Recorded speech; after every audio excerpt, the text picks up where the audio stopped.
what is happening. Broadcasting live from the Zimmer Communications World Headquarters. Great news for the American people. This is Wake Up Mid-Missouri with Branden Rathert, featuring Stephanie Bell, News Director Brian Houseworth, John Marsh, and Hannah, the producer. This is why we listen to you. Get ready, pal. And now, here's your host, Branden Rathert. We understand the gravity of each and every referral we are making today, just as we understand the magnitude of the crime against democracy that we describe in our report.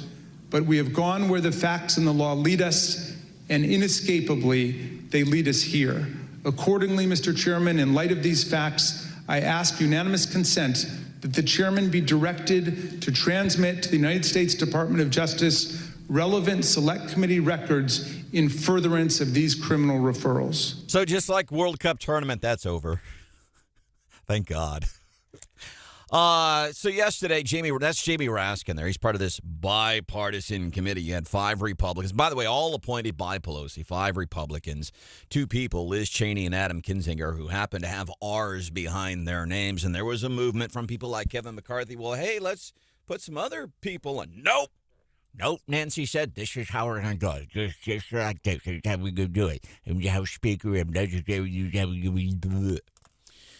so yesterday, it's a criminal referral. That does, I'm sure you know this, doesn't mean there are going to be criminal charges. But guess who it goes to? Department of Justice, Merrick Garland.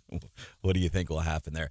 And I want to remind folks, and John Marsh and I have talked about this. I mean, really, this thing, you think about, not the premise of it, but the execution of it. They hired a television producer for this slick campaign.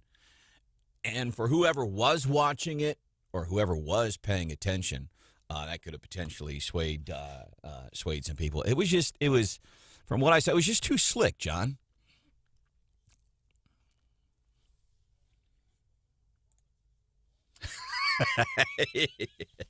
Yeah. Maybe no Emmys for the J6 series. So here's what happens now. It goes to criminal referral. Don't know what will happen. I do know what Mike Pence, remember, there were people saying on J6, hey, kill Mike Pence, get Mike Pence. We know he's got his book out. He talks a lot about those events. I'm going to play some audio. This is Mike Pence on Fox yesterday talking about what he thinks should happen with Trump. And I will let you know, I always feel it's fair to let you know when I have edited audio from a newsmaker, and I have edited this to take out all of his references where he says, and in my new book, I say this, I've taken all of those out. When it comes to the Justice Department's decision about bringing charges in the future, I would hope that they would not bring charges against the former president. So that's Pence thinks he shouldn't bring charges, and I, again, from day one, I have said that you cannot, this guy didn't do that stuff. He didn't make those people go and attack the Capitol. Not responsible for it. Not responsible for it. And I want to go back to something, too. Remember this whole thing, how long this has been going on.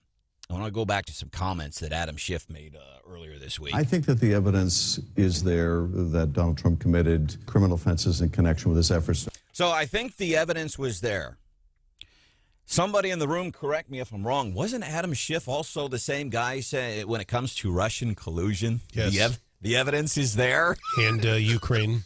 Wasn't he that same guy? The evidence is there. No, it wasn't. 2 failed impeachments later, he wasn't there. So this is the same guy. I think there is sufficient evidence.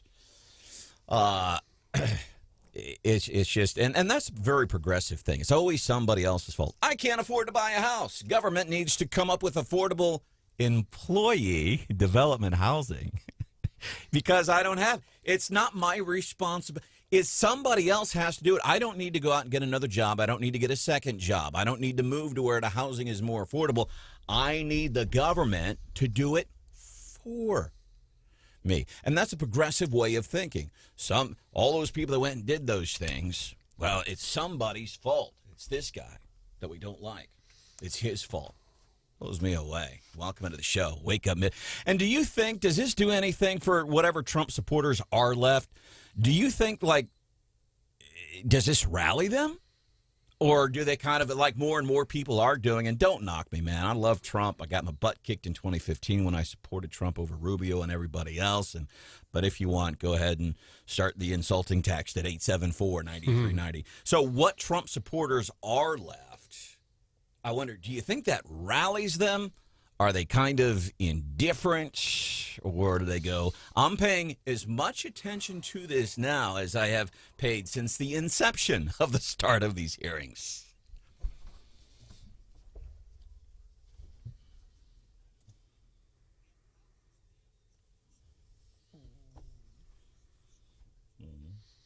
I think people underestimate his popularity in rural Missouri.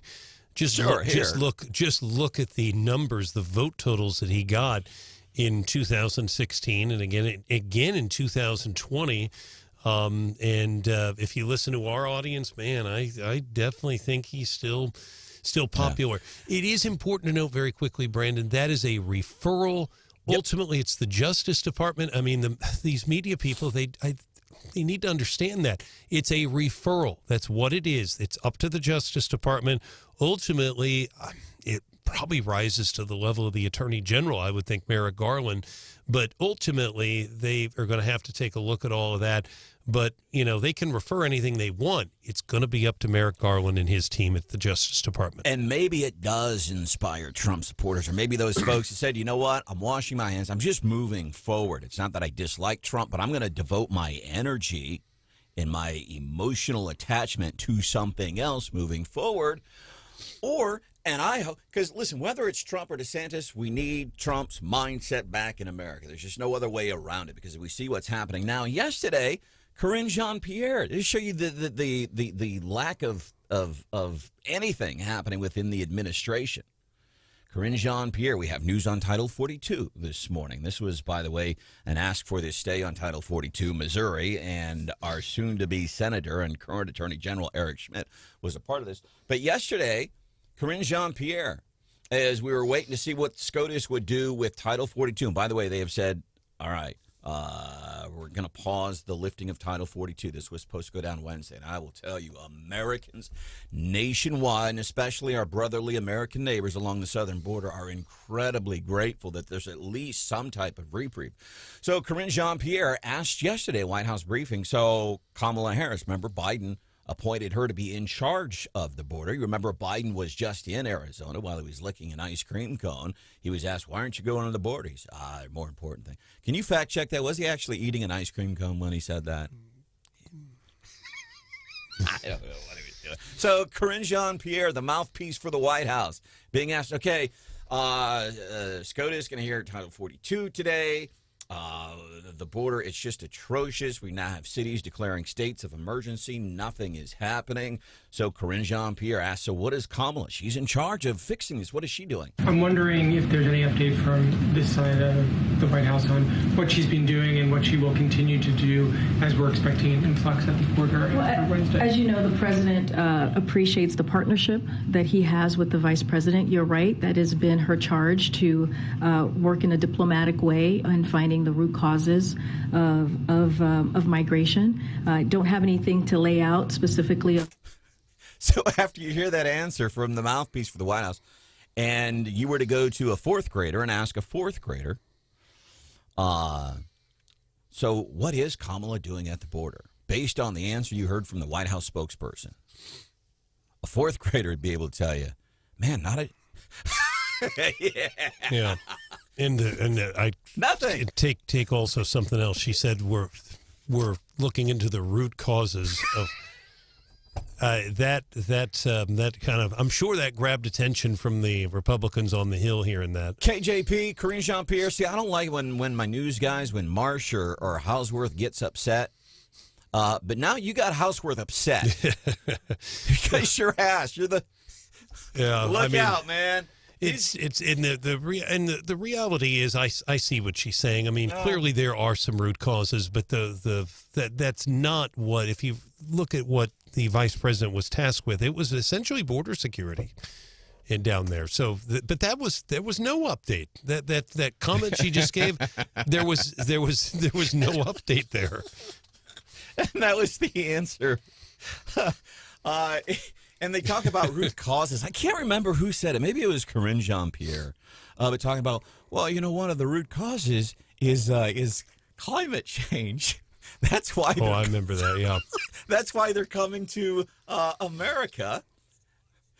Yeah, it's too hot as climate change, but come to America because we don't have climate change here. So which is it? Is there climate change or isn't? And if you do believe in climate change to the point we're going to be dead in 5 years, does it matter if you're in Mexico or Arizona or Utah or Montana or Missouri for that matter? It's climate change. It's not Mexico change. It's climate change. And I wish I had a better word than the one that I'm about to use now. Sorry. I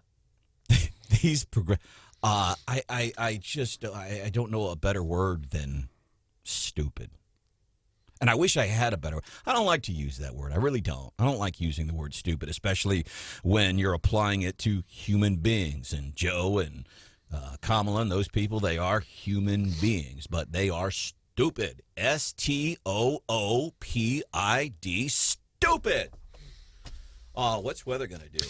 You know, it's something that we're going to have to keep a close eye on. The good news today and tomorrow, Brandon and John, is that we're going to be okay. I've been in touch multiple times with the Weather Service, Melissa Mainhart, and again this morning I talked to Ben Herzog. And the biggest thing right now that is brand new from this morning is that there are now 2 watches for the entire Zimmer listening area, both KWS and also the Eagle. There's a winter storm watch. These times will be a little confusing, folks. I'll explain this quickly. So basically Thursday we're getting some stuff. Well, yes, but the potential, there's going to be problems through Saturday. So the winter storm watch is from 6 a.m. Thursday through 6 p.m. Friday. Wind chill watch from 6 p.m. Thursday through noon on Saturday.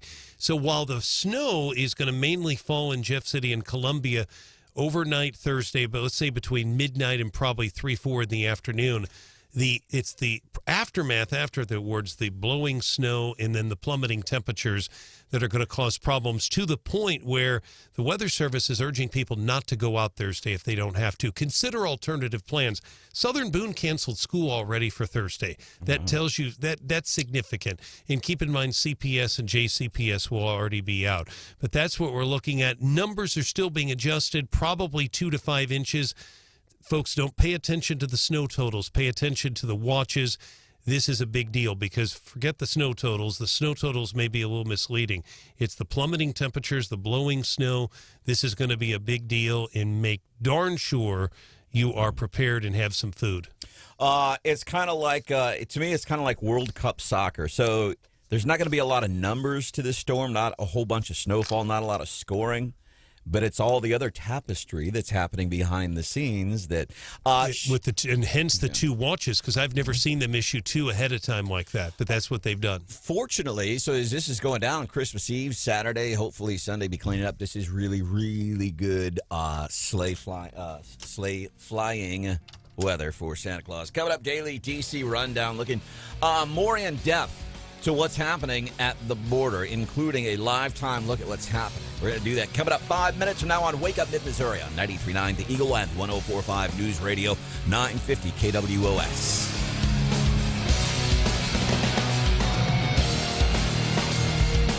This is Wake Up Mid-Missouri, featuring Branden Rathert. There was a time in my life when I was angry, bitter, and deeply unhappy. I wanted to lash out at the whole fascist system, the greedy, heartless power structure that didn't care about me or the rest of society's innocent victims. A system that had robbed, beaten, and stolen from my ancestors. The whole corrupt edifice deserved to be brought down, reduced to rubble. I was a perfect recruit for Antifa, the left-wing group which claims to fight against fascism, and so I became a member. Now I was one of those who had the guts to fight against the fascists, who were exploiting disadvantaged people. I was ready at a moment's notice to slip on the black mask and march in what Antifa calls the Black Bloc, a cadre of other black-clad Antifa members to taunt police and destroy property. Antifa stands for anti-fascist, but that's purposely deceptive. For one thing, the very name is calibrated so that anyone who dares to criticize the group or its tactics can be labeled fascist. This allows Antifa to justify violence against all who dare stand up or speak out against them. A few groups boldly declare themselves Antifa, like Rose City Antifa in Portland, but most don't. preferring to avoid the negative publicity. That's part of Antifa's appeal and strength. It's hard to pin down. There is no identifiable leader. To be part of Antifa, you must adopt two basic principles. First, you have to have the mentality of an anti-fascist. And second, you must be willing to enforce that mentality. To adopt an anti-fascist mentality means to reject everything that is fascism. But that begs the question, what is fascism? While most Americans associate fascism with Nazi Germany or modern dictatorial states like Venezuela, China, and North Korea, to Antifa, fascism means Judeo-Christian values and capitalism. As an Antifa group said on its Twitter account in 2018, fight against fascism is only won when the capitalist system is smashed. And they mean smashed. Breaking windows, tearing down statues, throwing Molotov cocktails, looting and burning businesses, and harassing and physically assaulting people. We saw it all in the summer of 2020 in Portland, Seattle, Minneapolis, and other cities. Antifa is not solely responsible for all left-wing political violence. Not every attack by left-wing radicals is an Antifa attack. But Antifa exemplifies the worst of this dangerous ideology, which is becoming bolder and more prevalent in American society. Joining Antifa was the worst decision of my life. How did I get out of it? Like anyone who gets out of something bad, I encountered something good. The very system that I had sought to destroy. Friends, people who turned out to be my real friends, pointed me to challenging thinkers like Milton Friedman, Thomas Sowell, and Ben Shapiro, and eventually organizations like the Leadership Institute and PragerU. What they said just made sense and offered me a better way to live. Antifa and the radical left did not care about building a better society. They cared about control. They could only offer me more anger, bitterness, and unhappiness. I always expected to keep my past a secret, but as I saw cities around the country struggling against the rise of left-wing political violence, while left-wing and even liberal politicians said nothing, I knew I had to speak up. If people like me, who know what is really behind Antifa, don't, the left will obliterate what it means to be a free American. So here I am. And here's my message. Young people don't drift to the left because they believe the left is superior. Most do because they have never been exposed to anything else. Leftism has become what Andrew Breitbart once described as the default position. The American idea is more powerful than you think. It turned me around. It can turn others around too. The core of that idea, call it the American dream, is not about money. It's about freedom. That, ultimately, is the reason Antifa has to resort to violence. Because if conservatives are allowed to speak freely, they will peacefully convert more and more of Antifa supporters towards the values of liberty. And then Antifa will vanish like the nightmare it is. I'm Gabriel Nadales, the student rights advocate for the Leadership Institute and author of Behind the Black Mask for Prager University.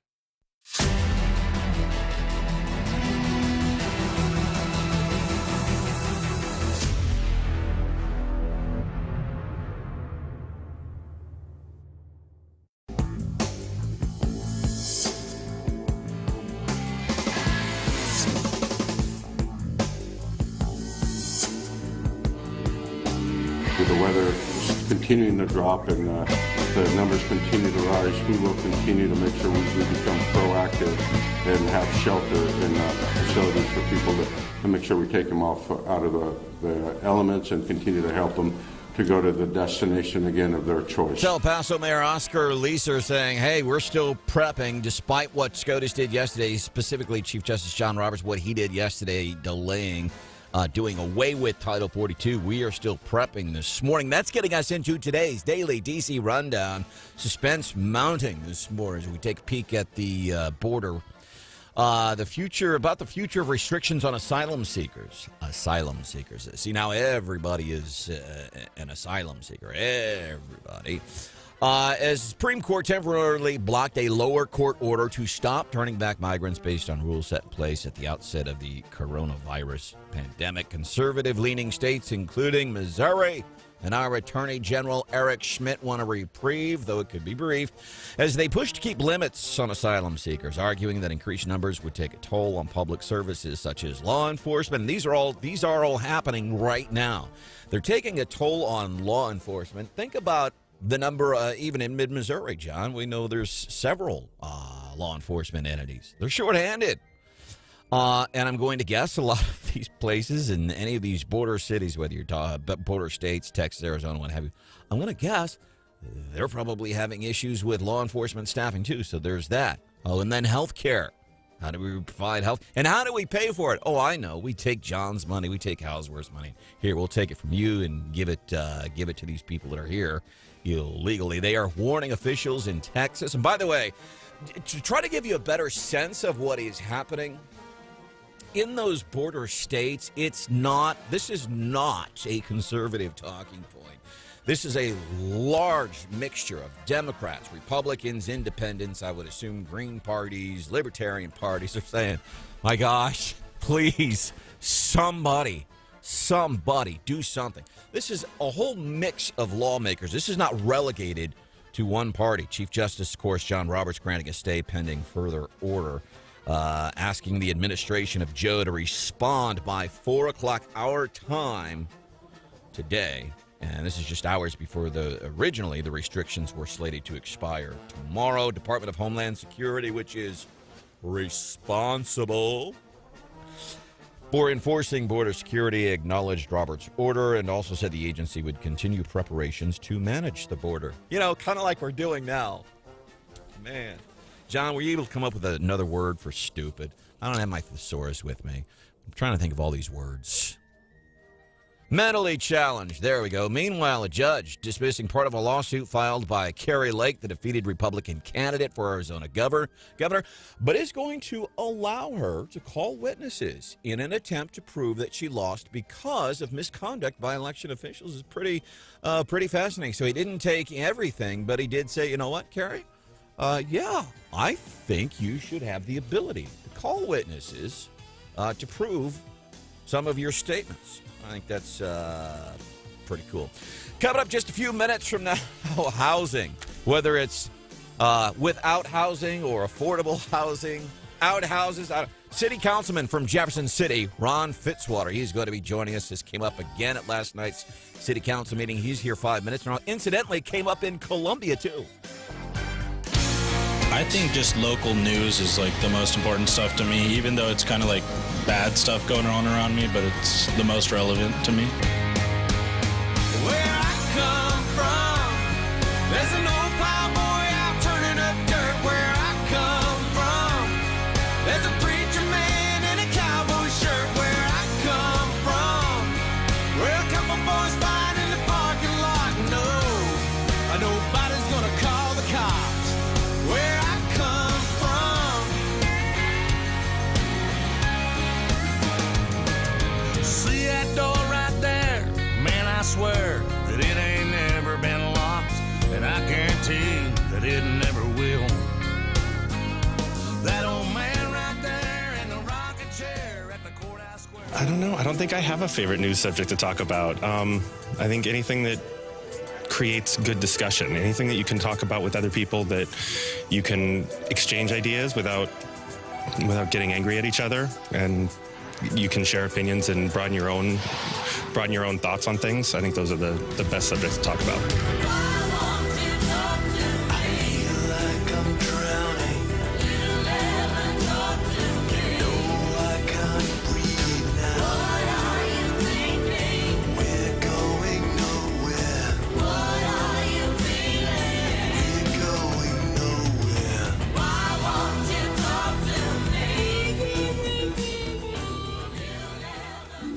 My favorite news subject to talk about is probably the environment. I think people don't take into account what's going on in the world right now and all the pollution that's happening, especially in our oceans.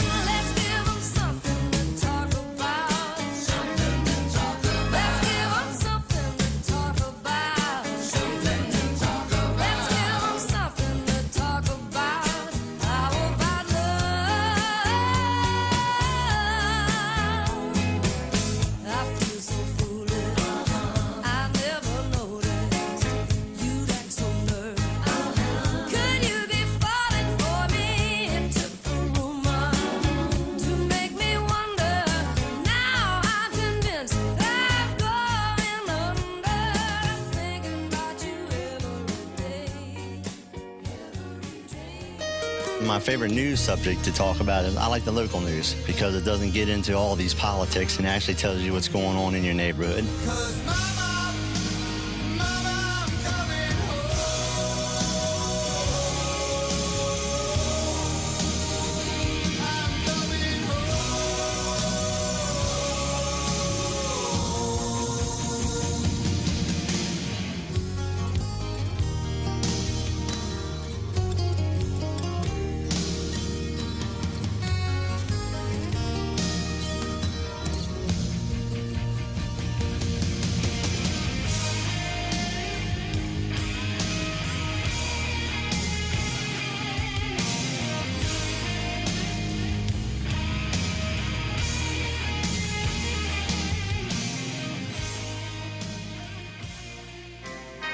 My favorite news subject to talk about is politics with history mixed together.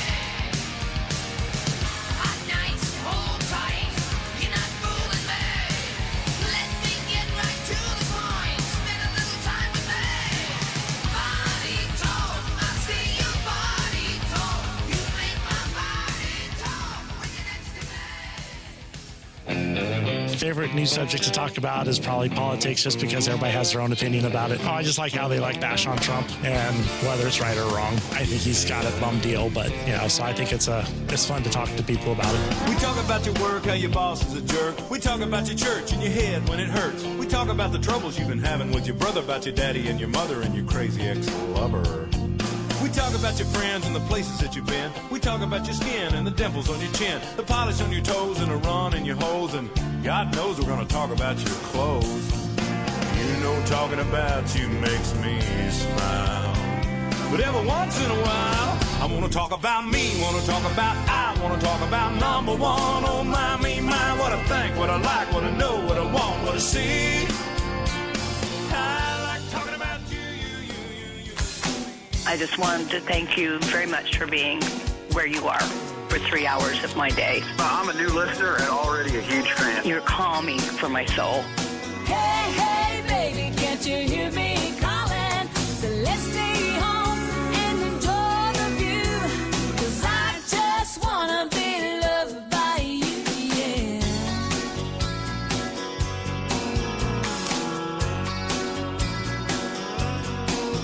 Don't answer the door, don't answer the phone. Let's tell the world to leave us alone, 'cause I just wanna be loved by you, baby, just you.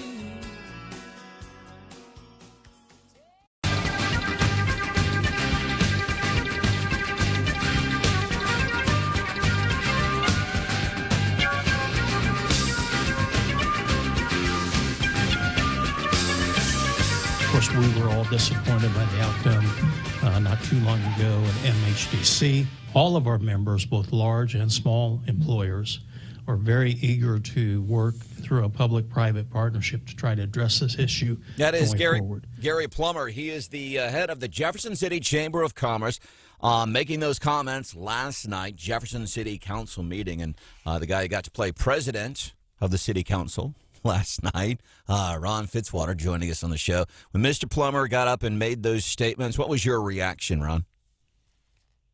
Gary was right on point, and I appreciated him coming to meet with us. I appreciated him talking to us, and that's what I had been talking about for a long time. That what happened on the low-income housing tax credit was a speed bump. It was not a brick wall for our community, and we need to get the leaders in the community together.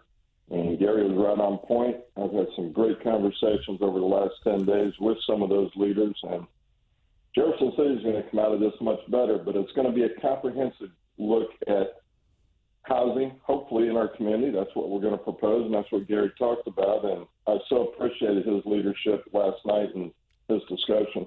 Well, and because and if you could do me a favor, maybe put your mouth just a little bit closer to the phone. We want you to sound good. Maybe it's my ears. Maybe I need to put my ears closer to my headphones. City Councilman Ron Fitzwater joining us. So is what Gary Plummer was talking about, as I understand this, it was kind of a survey of the business community as to what we can do regarding housing in Jefferson City?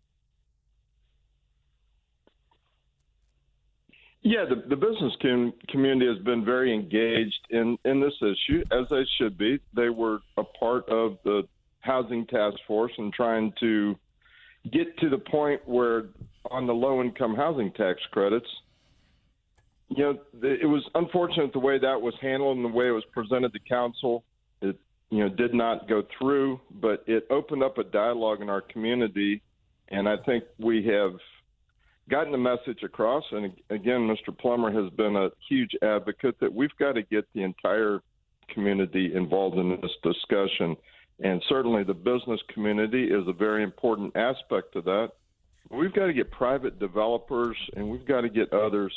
And the biggest thing is, we need to use City Hall where we can be a resource. And then, we need to take government out of this discussion where we can also. Hopefully our final package will have all of the above, which means private development, which is what we're really looking for, single family, multifamily where it's appropriate, where the community agrees. But the manufacturers are going to have to help us on a lot of different fronts, not only driving the issue, but hopefully we'll be able to come up with some creative ways where they can invest in some of these programs as well and really get invested in the community on the housing side. So, and I like that. Use the city where appropriate and where available, but just don't use the city, i.e. my money, for things like that. Jefferson City Councilman Ron Fitzwater, he's joining us this morning on Wake Up Mid-Missouri.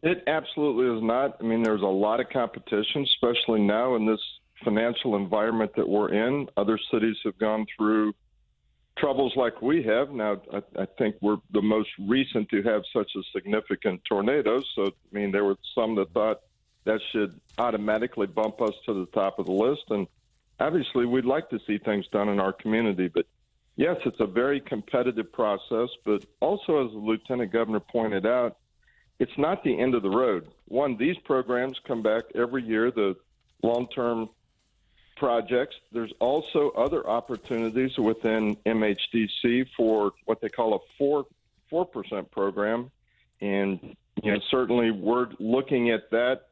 The Simonson project is one that we're really concerned about just because of the historical significance of that building. It may qualify for that 4% program. So, what I've been trying to say, it's not the end of the road. It's a speed bump. We're very talented community, and we've got great people that live here. We can figure out a way around speed bumps if we're all working together. So, yes, the Lieutenant Governor gave very good counsel, and some of us have taken it to heart, and we went to work about an hour after that MHDC meeting and starting to say, all right, how do we put the pieces together, and how do we move along so we can bring this entire community together? And that's been my goal and my focus. We've hit some chicken wire, not a brick wall. It's a speed bump, not a roadblock. I used to have a guy, I guess I'd call him kind of a spiritual advisor. I shy away from that term because I feel like it's cheesy, but the guy helped me immensely. And I'd go to him and say, like, oh, I'm having a bad day. People at work hate me. And I would just think it was the end of everything, or I'd made a mistake or something. And here's what he would tell me, Ron. He would say, your story's not done yet.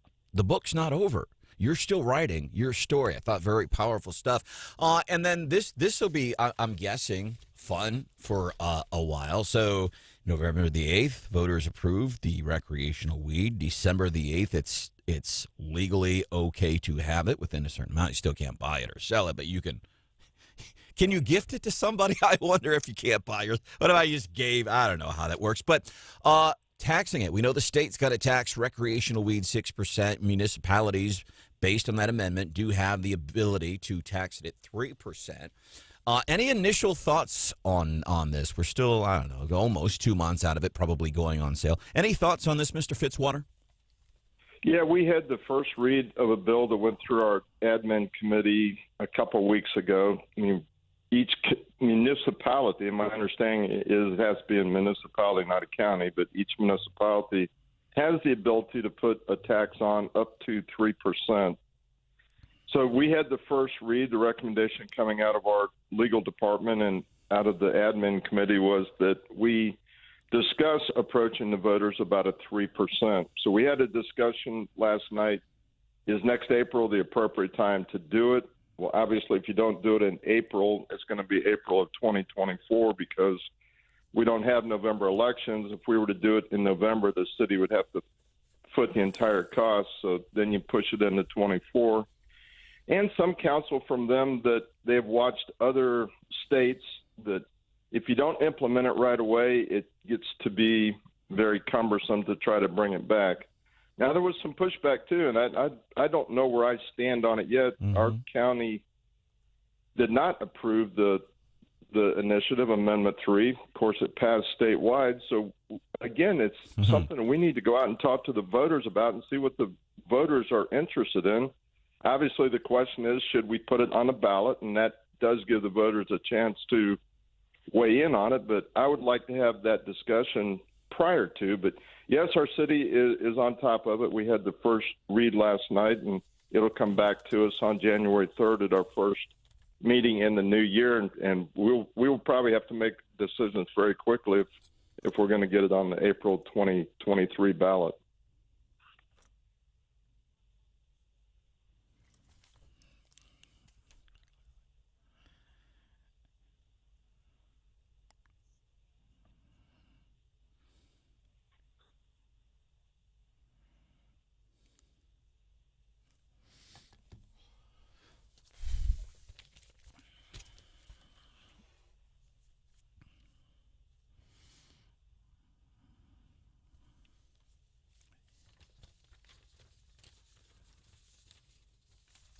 Well, it's something that we on council obviously take very seriously. I mean, we so value our employers all the way from top to bottom, and certainly our small business. But the big employers have been the ones that have weighed in on this issue.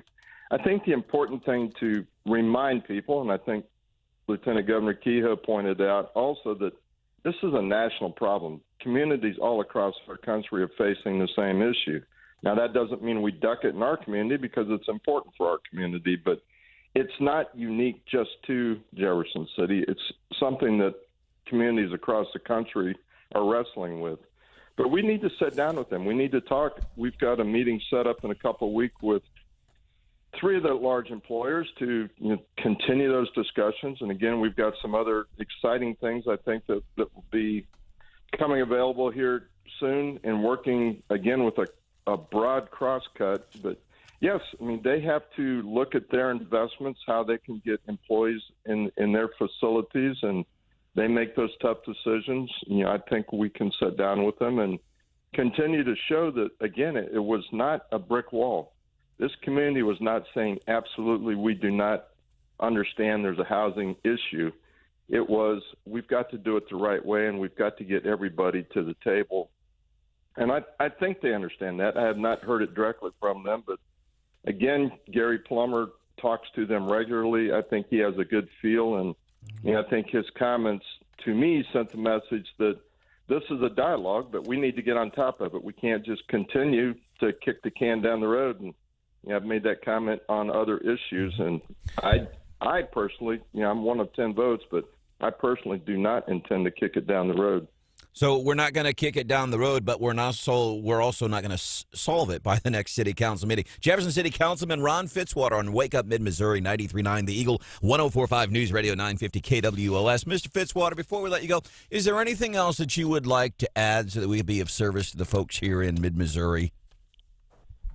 Well, I was listening to the bumper music as I was waiting to go on, and it talked about, I love local news and political and news bound together. So I just appreciate what you do for our community, all of Mid-Missouri, and getting the message out, because people want to know what's going on. They need to know what we're doing at City Council. So I appreciate you covering our entire community, and just wish you all a very Merry Christmas, and thank you for all that you do for us. Merry Christmas to you, City Councilman Ron Fitzwater.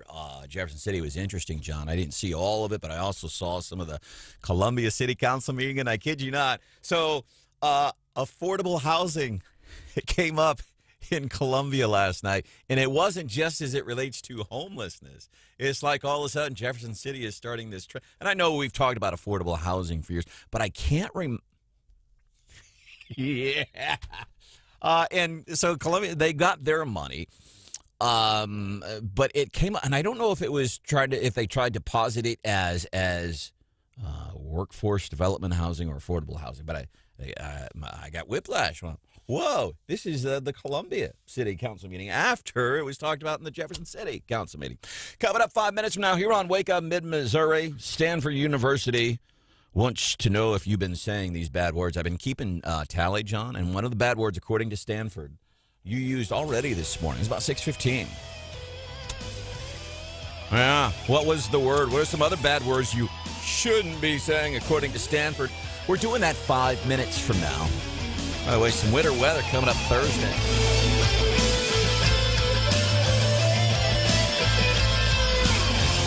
This is Wake Up Mid-Missouri, featuring Branden Rathert. To me, being a Democrat, I know that Democrat will take care of everybody. It's not just looking out for the rich.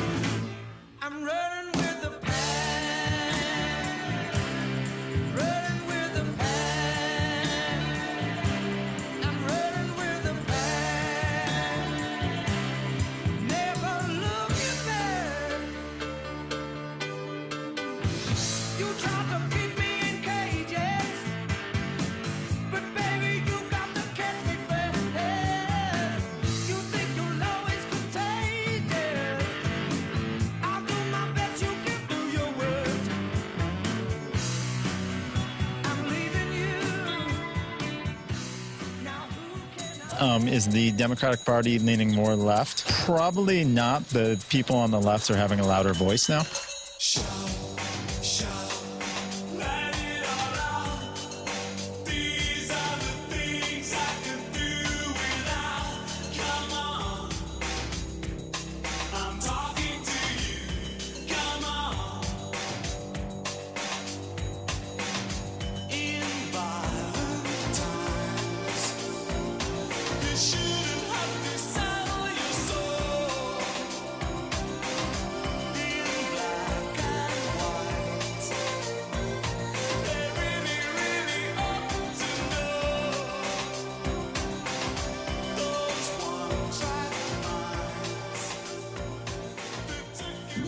Is the Democratic Party leaning more toward the left? Why or why not? I don't know, though. I don't know if the party in general is. I think it's more of a reaction to Trump and some of his kind of hardline right-wing policies, and it's kind of forced the Democrats to take an opposite position. We come together 'cause opposites attract, and you know it ain't fiction, just the natural fact. We come together 'cause opposites attract. Who'd have thought we could be lovers? She makes the bed and he steals the covers. She likes it neat and he makes a mess. I take it easy. Baby, I get obsessed. She's got the money and he's always broke. I don't like cigarettes. I like to smoke. Things in common. The Democratic Party is leaning way left. They're going heavy, heavy radical left. Very extreme. All my soldiers march with me.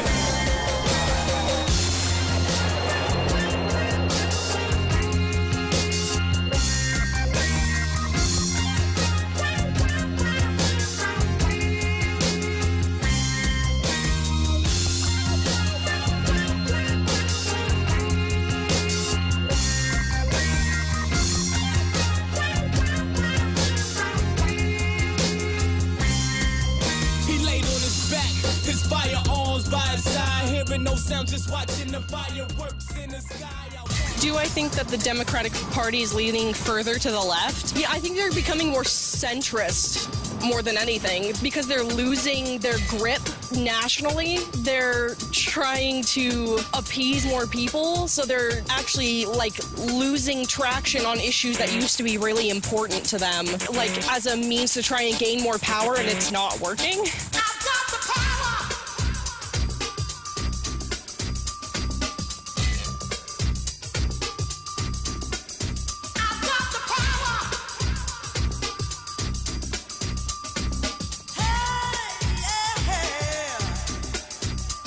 Like the gun of the whip, I snap attack, front to back, in this thing called rap. Singing like a shovel, rhyme double on a heavenly level. Bang the bass, turn up the treble. Radical mind, day and night, all the time. 714, flies the line.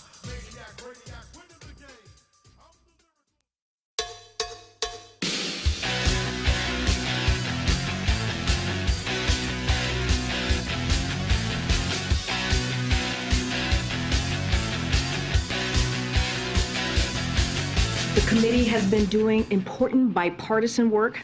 Bipartisan. We'll just stop it right there, KJP, following the referral yesterday by the J6 committee. There should be some criminal charges here. Don't know if that's going to happen. Obviously, the whole thing is just an incredible made-for-television sham. Welcome to the show, Wake Up Mid-Missouri. I am Branden Rathert, joined by John Marsh, Brian Hausworth, Chris is in, Hannah, Steph, back on Monday. Stanford has a guide, and by the way, John Marsh, before he knew this was coming up, you already actually used one of these words this morning, 6:15. You know, I have heard this before, but I was in like grade school. But Stanford, they have this guide, the harmful language stuff. And so first thing I do is fact check it, because some of the stuff in here, come on, they don't really want to get rid of that. Because I always ask, people talk about words can be hurtful. And a lot of times somebody could use a word and they're like, whatever, it's just a word. But then somebody tells them, hey, this word 300 years ago, you know what it means, and you should be mad. And then all of a sudden, that person who could cared less when they heard that word before, now that they've been, in effect, indoctrinated, now all of a sudden when they hear it, they get upset. Only they're not really upset. They're upset because somebody told them they should be upset. But the word you use, John, and I have more here. You said America, as in American. Yeah.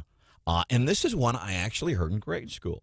But apparently, according to Stanford, they highly advise you don't use the word America when referring to yourself as a U.S. citizen. I use this all the time, us Americans, because typically it refers to people from the United States, thereby insinuating the U.S. is the most important country in the Americas. The Americas has 42 countries. I wonder if somebody who lives in South America, let's say like they're from Argentina and they're celebrating a World Cup victory, they say, yes, America won. I don't know how that works. And I was prepared to, kind of laugh at this list. But I agree with Stanford on something, John. Yeah, that's what I thought, too. And I'm like, okay, because I think a lot of us, not just me, a lot of us, our take on this is so simplistic, and the idea that people want us to do this is so stupid. I still can't find another word for stupid, John. Stanford says you should use pronouns.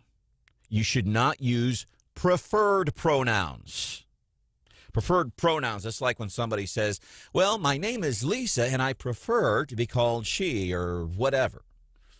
And most of the people, by the way, I've seen those in emails say, and I prefer to be identified. It matches with what their scientifically God-given gender is anyway. But anyhow, so Stanford is saying don't use preferred pronouns, because preferred suggests that non-binary gender identity is a choice and a preference. It is not fact, nor is it science. That stuns me coming from Stanford.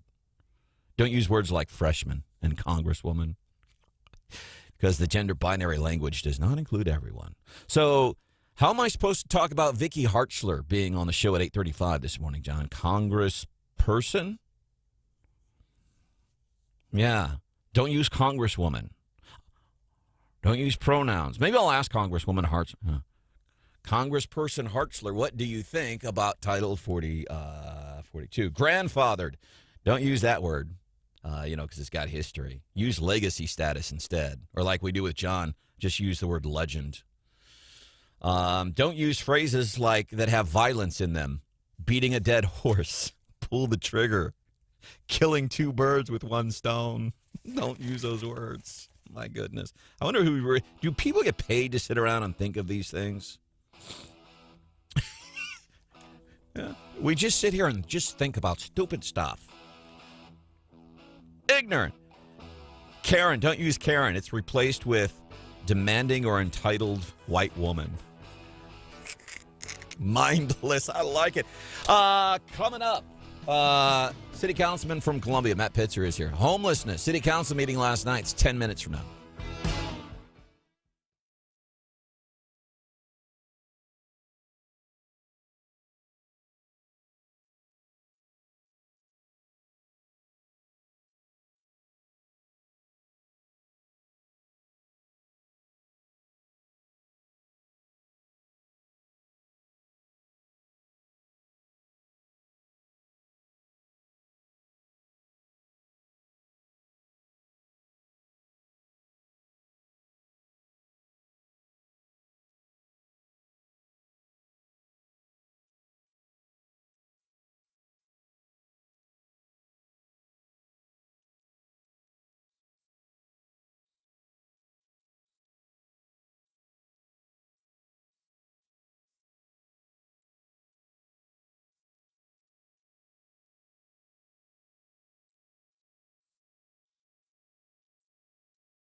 happening. Broadcasting live from the Zimmer Communications World Headquarters. Great news for the American people. This is Wake Up Mid-Missouri with Branden Rathert, featuring Stephanie Bell, News Director Brian Houseworth, John Marsh, and Hannah, the producer. This is why we listen to you. Get ready, pal. And now, here's your host, Branden Rathert.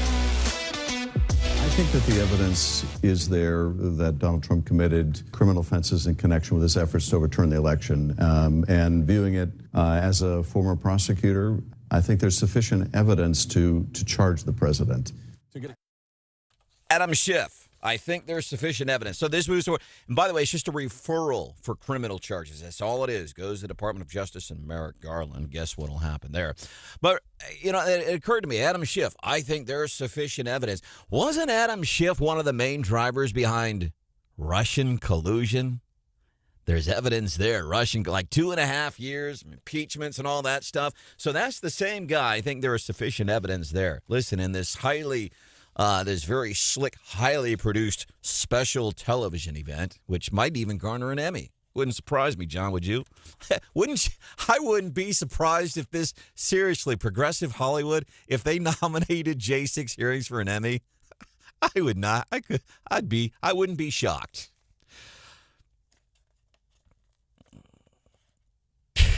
Gosh. So it goes forward for criminal referral. It'll be interesting to see what happens there. And I don't know, does this, of the Trump supporters that are left, does this rally them even more? Is there somebody who's walking away from Trump camp going, you know, it's not that I dislike Trump. I just want to focus on something different. Somebody has the same mindset. Okay.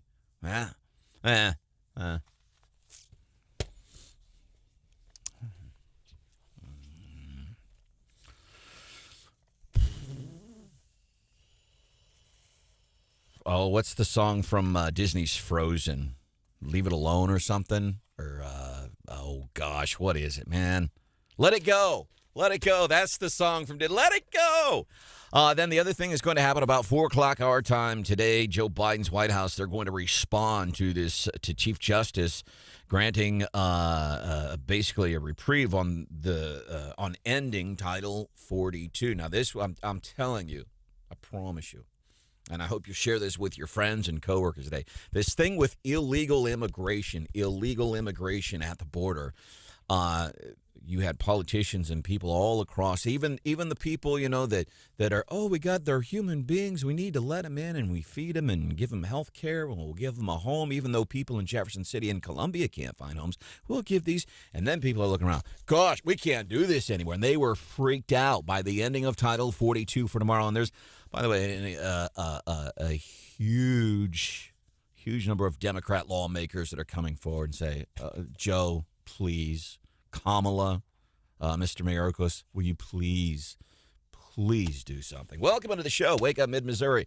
Brian Houseworth, John Marsh. Chris is in for producer Hannah. Hannah and Stephanie back on Monday. My name is Branden Rathert. Want to bring in City Councilman from Columbia, Matt Pitzer, last night. City Council meeting. And this is kind of something, and I don't know how this is going to look, but let's start here, Mr. Pitzer. Recreational marijuana tax. The recent passage of A3 says the state can tax it at 6%. Municipalities could tax it too. Any talk surrounding the taxation of marijuana?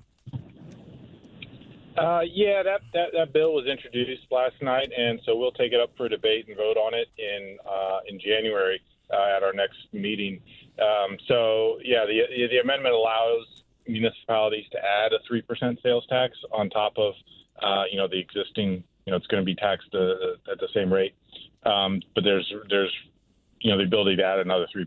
So that was interesting. So I don't know how I feel about it yet. Still kind of, mulling that one over. We would put it on the ballot, of course, and it would go to the voters in April if we chose to do that. That's interesting, Mr. Pitcher, because I'm, the fewer taxes in my mind, the better. But then I'm like, well, I'm not going to use weed, so it doesn't affect me. You go ahead and pay those taxes. I think it's very important. I think that's kind of the general feeling, and I guess the idea that there's some additional cost that comes along with allowing recreational use. Yeah, and Councilman and Branden, too. I think it's very important to note in the ballot language, even the people that supported it had it on the ballot language. Specifically, that money would be used to pay for addiction and some things like that for people. I mean, that's very clear. So we'll see what happens. Councilman, we always appreciate you joining us. I know you've talked about Fusus, and I'm not going to specifically ask you about Fusus, but I want to get your take on this incident that happened yesterday here in Columbia. It directly relates to what we've talked about here on this program. Broad daylight. If people have not looked at the video, I encourage you to go to the Columbia Police Facebook page. You've got a guy walking up to a man getting out of his car in the middle of the day. Lots of people in this parking lot at the break time on Paris Road, opening fire on him. He has been identified, Councilman, because of the video from Break Time Convenience Store. That's not me saying it. That's not Branden. That's directly from the Columbia Police Department. You can see the person shooting this guy in broad daylight and many other people pumping gas. He knew exactly who he was going for. My question is this. Is Fusus going to come back? Can this be used as an example? Because the bottom line is, without this video, I'm not sure we get this guy. Yeah, you're right, and it was a brazen act, and I'm glad that it was that break time, had that video and that they were able to share it as quickly as possible. And and the point of Fusus is that just enables a quicker response from the police department, using these cameras that already exist, pretty much everywhere we go. So yeah, that's an example of that type of situation. Now, on the one hand, that happened on a business day in the middle of the afternoon. There's, a lot of, people at the store who know how to get in touch with the right people to access the video and all those kinds of things. Now imagine, that happening at 3 a.m. on a Saturday night. And then, there's one 18-year-old working there. And it's like, how do you access the video? I don't know. Come back on Monday when my boss is here. Right. So that's what Fusus is designed to try to make more efficient. So yeah, and there are a lot of video cameras around. Obviously, almost every private business has them in some form. So and video is used in a very high majority of cases. Shootings and other incidents. There is almost always some sort of video evidence involved. So I'm glad that, they were able to access that video as quickly as they could and get that suspect information out there. And last I heard, that suspect was still at large, and hopefully they'll be able to apprehend him. He's on the run right now, but they know who he is, and he is wanted. Crime Stoppers, 573-875-TIPS. 875-TIPS, anonymous phone call, 875-TIPS. And see, this is an just like Halsworth said, man. Here's something, if Columbia Police are going to have more instant access to those cameras live time, maybe we'd see the vehicle the dude took off in. And it is, I don't know if you've seen the video, but it is brazen and disgusting. One of those kinds of shootings where people are going to get out. Probably not this week because it's going to be too cold, but people get out in neighborhoods and hold up signs, say, stop the killing, stop the violence. Well, it's so deep. All right, City Councilman Matt Pitzer joining us here on the show. I know this is kind of funny because we look at some other towns here in mid-Missouri, Jefferson City namely, and they're looking at affordable housing as it relates to a workforce. And I heard the phrase, some young lady got up yesterday and mentioned affordable housing in Columbia. Where are we with homelessness, affordable housing, and all that stuff? Continue. There's continue moving forward with the Opportunity Campus over there off of Business Loop, and so we had a pre-council work session on that, sort of an informational sort of update on where we stand with that. Voluntary Action Center is taking the lead on that project. So, they're continuing to move forward with their plans and designs, and that'll be, probably next year before making more substantial progress on that. The city has the old VFW hall off of Business Loop over there that is operating now as sort of a temporary shelter, and that will be, obviously this weekend with everything getting as cold as it will. It's a good thing to have that option for folks out there. All right, City Councilman Matt Pitzer, 5th Ward, City of Columbia. who has announced he's not going to be running for re-election this year. Do you know, is there any talk in the neighborhoods? Any names out there? Somebody who might step up and run for your 5th Ward seat when you're done with it? Nobody has filed yet, and I've talked to a few people, but it's hard to get a lot of interest in this real plum job that I have here. And you're being facetious, by the way, and I know this. John, you got anything for Matt before we let him get back with his family and work life and civil servant life?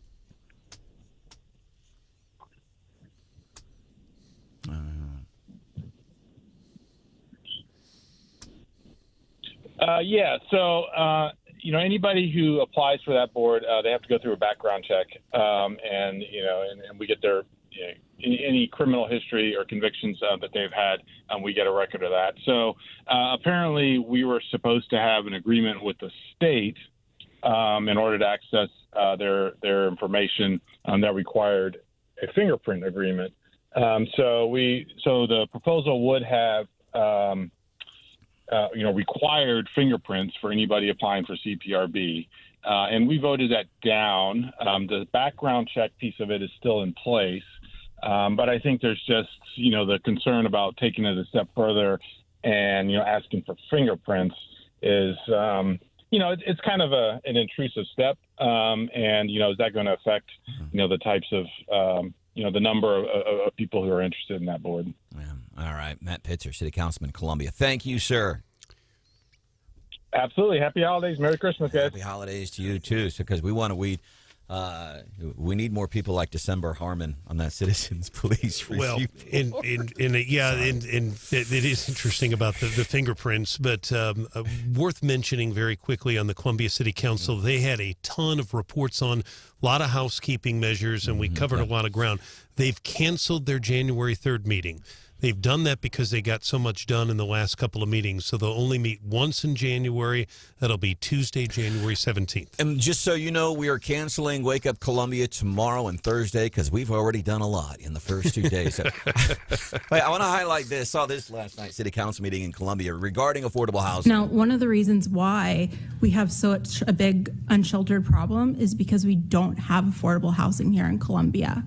I live currently in a rental. I've lived in the same rental for 20 years, but I want to buy a house.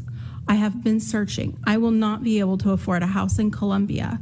My salary is just over $42,000 a year. So she makes $42,000 a year, says this in a public forum, and says, I can't afford a house. Is it my job as a taxpayer to help pay for housing so that you can buy a house, or can you move to an area where houses are in line with what you make? Can you get a different job? Can you get a second job? Is it my responsibility to help you buy a house? I understand where you both are coming from, but I also understand where the lady is coming from, too, because at $42,000 a year, you would think you'd be able to. In her defense, and I don't have the numbers right in front of me, I got a monthly report from the Boone County Board of Realtors, and I'll be pretty close on this, but I believe the average home of a house here in Boone County in Columbia it's well over $250,000. It just keeps going up. I may be low on that, and it keeps going up and up and up. And Mendenhall, Ms. Mendenhall, that runs the Board of Realtors, I asked her about that. So did Fred Perry when we saw her. And she said it's because these 20-somethings, 30-somethings are getting big jobs with VU and equipment share. They're getting big, and they can afford that. The thing about it is she's probably going to have to keep renting at $42,000 a year. She's not going to be able to afford a home like that. Or unless, as Ron Fitzwater from Jefferson City was telling us, for example, what's happening in other towns in mid-Missouri, say, what can we do to be helpful? In effect, we want to pay, we can utilize City Hall. So do we get private developers say we are going to build affordable housing, no extra cost to taxpayers? Frankly, I don't have a good answer for that. And then the challenge, listen, we saw this with people like Unilever and Scholastic saying, we have employees, but they're having a hard time finding housing. When you start messing with your employees and your tax base, man, it becomes a convoluted issue. Coming up, we are going to do what's What's cooking? What's cracking with Chris? He's filling in for producer Hannah this week, but we're still doing What's Hot with Hannah. We're just putting a different coat of paint on it. What do you got for us, Chris? This is something I've been following since yesterday. It literally came across my desk during the big show on KTGR, and oh man, you know what? I'll save the surprise for the actual segment. All right, something maybe to make you smile a little bit. We'll do that 7:25-ish.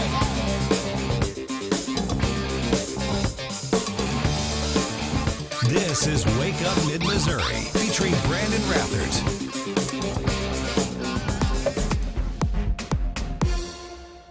There are crazy positions on the far left and crazy positions on the far right. On the left, there are people who believe a man can get pregnant, that the world is going to end in a decade if we don't cap carbon emissions, that the real purpose of the American Revolution was to preserve slavery. On the right, there are people who deny the Holocaust happened, who believe that whites are inherently superior to other races, that no one should pay taxes. But there's an important difference between these two extremes. The crazies on the right have no voice. They are shunned. They live mostly on the far fringes of the internet. The crazies on the left have a loud voice. They are celebrated.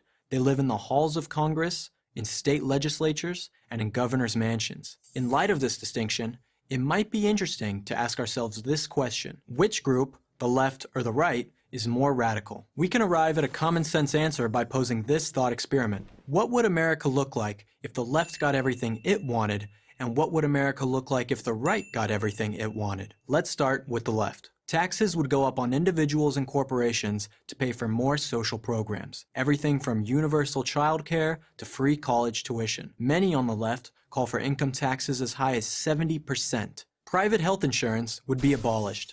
The government would provide all healthcare services. Everyone in the medical field, from doctors, nurses, and administrators, would be government employees. Americans would pay for this government healthcare through much higher taxes. Illegal immigration would be decriminalized. It would still be illegal to enter the country without proper documentation, but no one who made it into the U.S. would be prosecuted for doing so. Illegal immigrants would also receive free healthcare, free education, and free housing. The Green New Deal would be adopted. Hundreds of billions of dollars of subsidies for wind and solar power would be added to the federal budget. Drilling for fossil fuels, the current source of 80% of our energy, would be sharply curtailed or eliminated altogether. So would nuclear power. As a result, consumers' electric bills would be much higher. Reparations would be paid for the past injustice of slavery. How it would be paid and exactly to whom is not clear. Legally acquiring a gun would become much more difficult. College debt would be canceled. Those who had already paid for college would get nothing. Transgender women, biological men who identify as women, would be allowed to compete against women in sports. America's military budget would be slashed by 25 to 50%. Speech codes would be enforced throughout American life. And that's just a partial list. Now let's ask what would happen if the right got what it wanted. Income taxes would be cut. Capital gains taxes would be cut. Corporate taxes would be cut. And those cuts would be made permanent. All regulations that make doing business unnecessarily difficult and don't protect public health would be repealed. The issue of abortion would be sent back to the states for each state to decide its own abortion rules for itself. Many more charter schools would be opened, and it would become much easier to fire bad teachers. In order to vote, citizens would need to present a valid ID. The border with Mexico would be secured. The only way to enter the United States would be through designated border crossings. In order to qualify for welfare assistance, you would have to prove you could not work.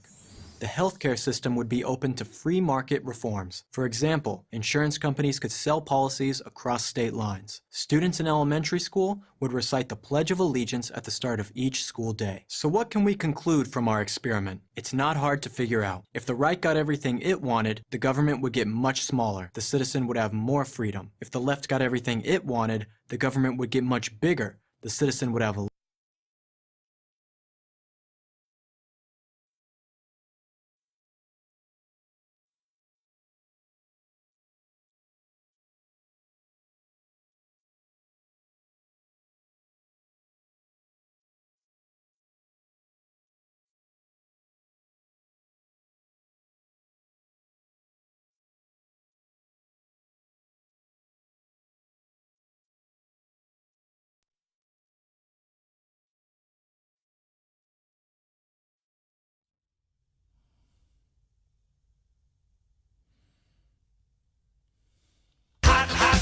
Good morning, 7:25-ish, which means it's 7:27. Time for, instead of What's Hot with Hannah, we're doing What's Cracking with Chris. I feel like I kind of have to put my own little spin on this. So, you know what? I'm gonna hit the music. What the rock is cooking. Oh boy. So I don't know if I want to qualify this as like a feel good moment or like a dome it as like a little throwback.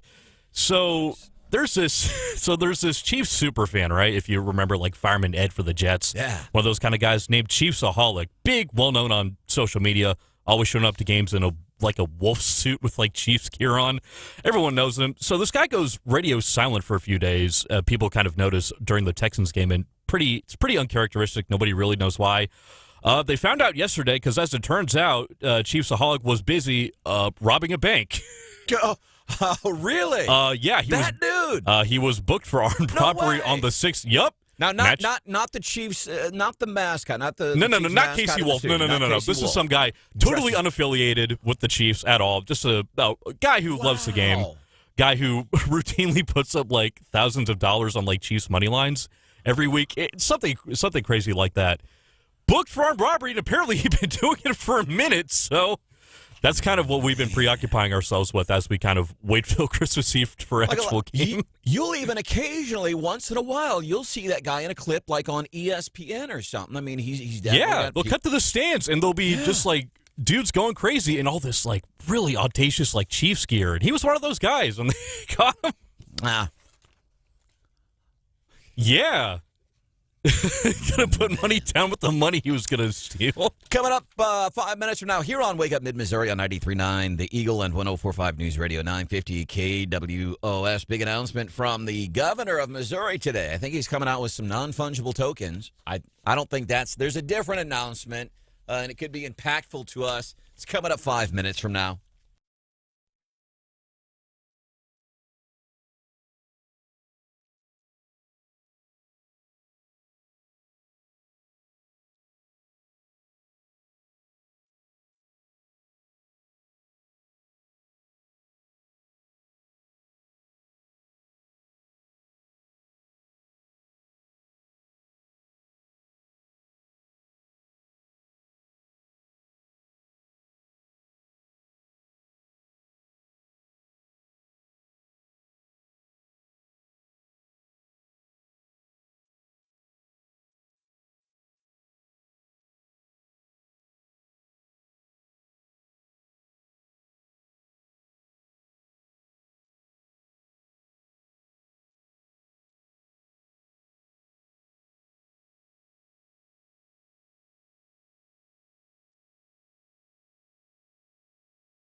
People don't realize that you have a base that has one of, and I'm not exaggerating, one of the most powerful weapon systems on the planet.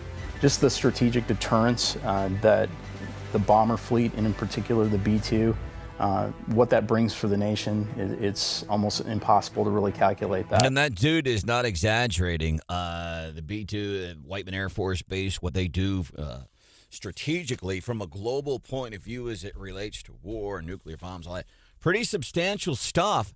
And now apparently the entire United States Air Force B-2 Spirit stealth bomber fleet, which is based mostly here in Missouri, been grounded as engineers search for safety defects. According to the Air Force Times, there's 20 of these things. They're going to be down until further notice.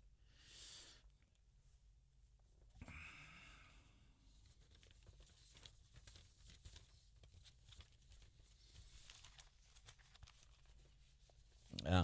Hopefully nobody tells Putin, hey, so you know, a very vital, important U.S. strategy is down right now. Air Force officials had said the aircraft experienced an in-flight malfunction during routine operations. I don't know, like the alternator go out or something. I don't know what's routine on something like this. The Air Force yet to provide any additional details regarding this incident. Every incident is unique, and we are currently evaluating what went wrong and how we can mitigate future risk. That statement from Whiteman Air Force Base. Welcome into the show. This is Wake Up Mid-Missouri. There's Mr. John Marsh. Brian Houseworth is here, too, tracking that story. I don't know if you've seen this video yet, but some dude, I think it was north of 70, a gas station in Columbia, some dude just walks up to another guy, shoots him. Guy, it looks like, you look at the video, looks like he's trying to get out of his car. Thank goodness there's video of it. It would have been much better if we'd had video that Columbia Police Department could have accessed in real time to maybe catch this guy. They know who he is. Now it's just going to be a matter of finding him. And this always, it's just so bold. This guy just walks up, and Brian, even as he was talking about the story, said, hey, just so you know, kind of graphic. The dude just goes up and just shoots this guy in the middle of daylight, in the middle of the day with all these people around. And I'd said earlier, I think these are the kinds of things where then neighborhoods and communities, we need to get together and we need to march through downtown and hold up signs and say, stop the killing. And that has not worked thus far. And I always go back to, I don't know if you're familiar with the name Shelby and Eli Steele. Shelby Steele, this guy has like congressional medals of honor around his neck for his work with racism. He was actually on the show last year. He's the one, he showed up at Ferguson, Missouri, to do a movie about racism and how it killed Michael Ferguson. Shelby Steele shows up in Ferguson. He's got staff and cameras and pens and papers and laptops and starts researching for his movie about racism killing Michael Brown. And after a few days, Shelby stops. He looks around and says, I can't do this movie. I'm going to have to pack up my steak and go home. And his producers were saying, well, how come? And this guy who has medals around his neck for his work with racism said because racism absolutely, positively did not kill Michael Brown. Didn't happen. Rest story, he still did a movie called What Killed Michael Brown. Remember, Amazon took it down because it didn't portray that narrative. Anyhow, I always go back to our conversation that I had with him. This guy, I think, knows what he's talking about then.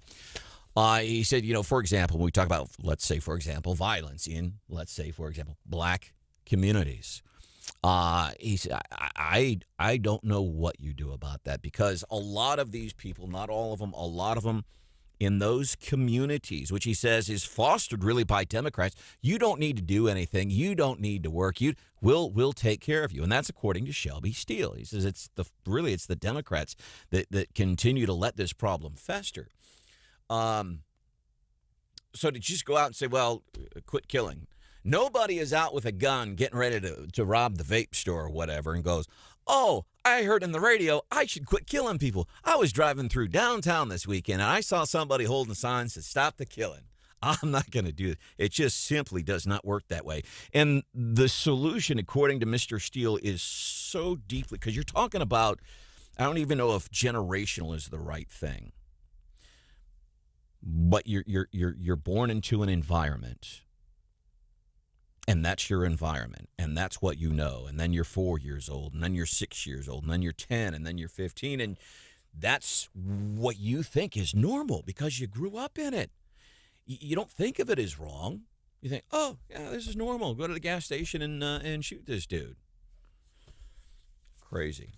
I am excited about this. You know why? Mostly because I'm lazy. I have a tendency to procrastinate. My saying, why do now what I can put off till later? And it comes back and bites me in the rear end a lot. But Real ID was supposed to go into effect, I think, in May. And mostly, here's why I've delayed doing it. Because anytime I'm going to have to deal with bureaucracy, and I got to call, because you can't just take your driver's license, apparently. You can't take your old driver's license and say, hey, I need a new one, but I need that special stamp so I can get onto places like Whiteman Air Force Base and so I can get into the Columbia Regional Airport to fly and see my grandbabies. Yeah. Recently announced that it was again, I don't know how many times this, but it's been delayed for years now. A lot of states are in compliance. A lot of them aren't. A lot of Americans still don't even have the upgraded licenses, according to the Department of Homeland Security. Only 43% of state-issued IDs as of last year, less than half, have met the law's requirements. Man. Yeah. Yeah, took it off the radar, and I don't know, because we still, I think about flying prior to 9/11 and what it was like, and I think about flying now. Now, I will also say this, and there was some pushback, but following the events of 9/11, there was very few. There were some. I'm not saying nobody said it. He was, you want me to go through an x-ray at the airport? Okay. You want me to take off my shoes? I can do that. America first, safety for America. Get them terrorists. I can't bring on a bottle that has more than 4 ounces of liquid in. Okay, I'll do whatever for America. Well, now we've got over 20 years in the rearview mirror, and people are like, real light.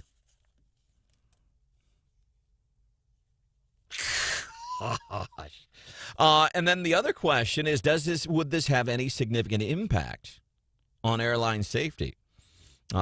Homeland Security officials have been unable to enforce the requirement for 17 years. They haven't had a repeat of 9/11. So, I don't know. We'll get on board with that with some time. But here's the thing. So, I don't like and here's why I procrastinate. I have to go and I have to get a birth certificate. And I know, here's what everybody's going to say, Marsh. Well, it's so easy. You just call the Department of Records in Jefferson City, and they'll mail it to you. For me at least, whenever I have to deal with a bureaucratic entity, it never, ever works that way. John, did I ever tell you the story about the time the state of Missouri wanted my income taxes from the years like 2013 and 2014? Did I ever tell you that story? Yeah. Oh, yeah. State of Missouri wanted to see Rathert's taxes in a bad way. But anyway, so I get a letter, Missouri, saying, hey, you owe us income tax from the years 2013 and 2014. And I laughed. And you know why I laughed, John? Because I hadn't worked in Missouri since the year 1992. And all of a sudden I get a letter from the revenue people in Missouri. And so I told people, like, hey, this thing's going on. And here's what they said.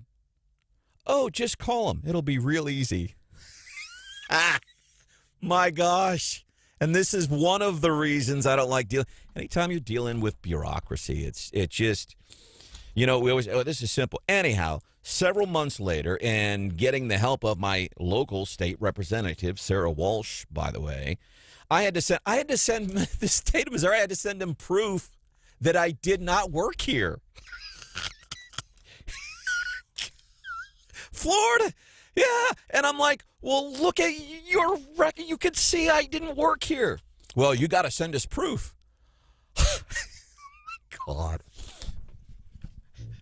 Yeah, talk to the and they said, well, we're waiting on the hiring of an additional 87,000 agents. We can't handle stuff like that. All right. Had an interest. So there's an announcement today. Governor Mike Parson expected to announce our treasurer. Has anybody can we count on one hand the number of appointments that Governor Parson has made during his tenure as governor? And by the way, by the time he's done, it's not even going to be a full 8-year tenure. Can we count on one hand the number of appointments he's made? I don't know, but apparently he's going to be making an announcement on who the state treasurer is going to be this afternoon.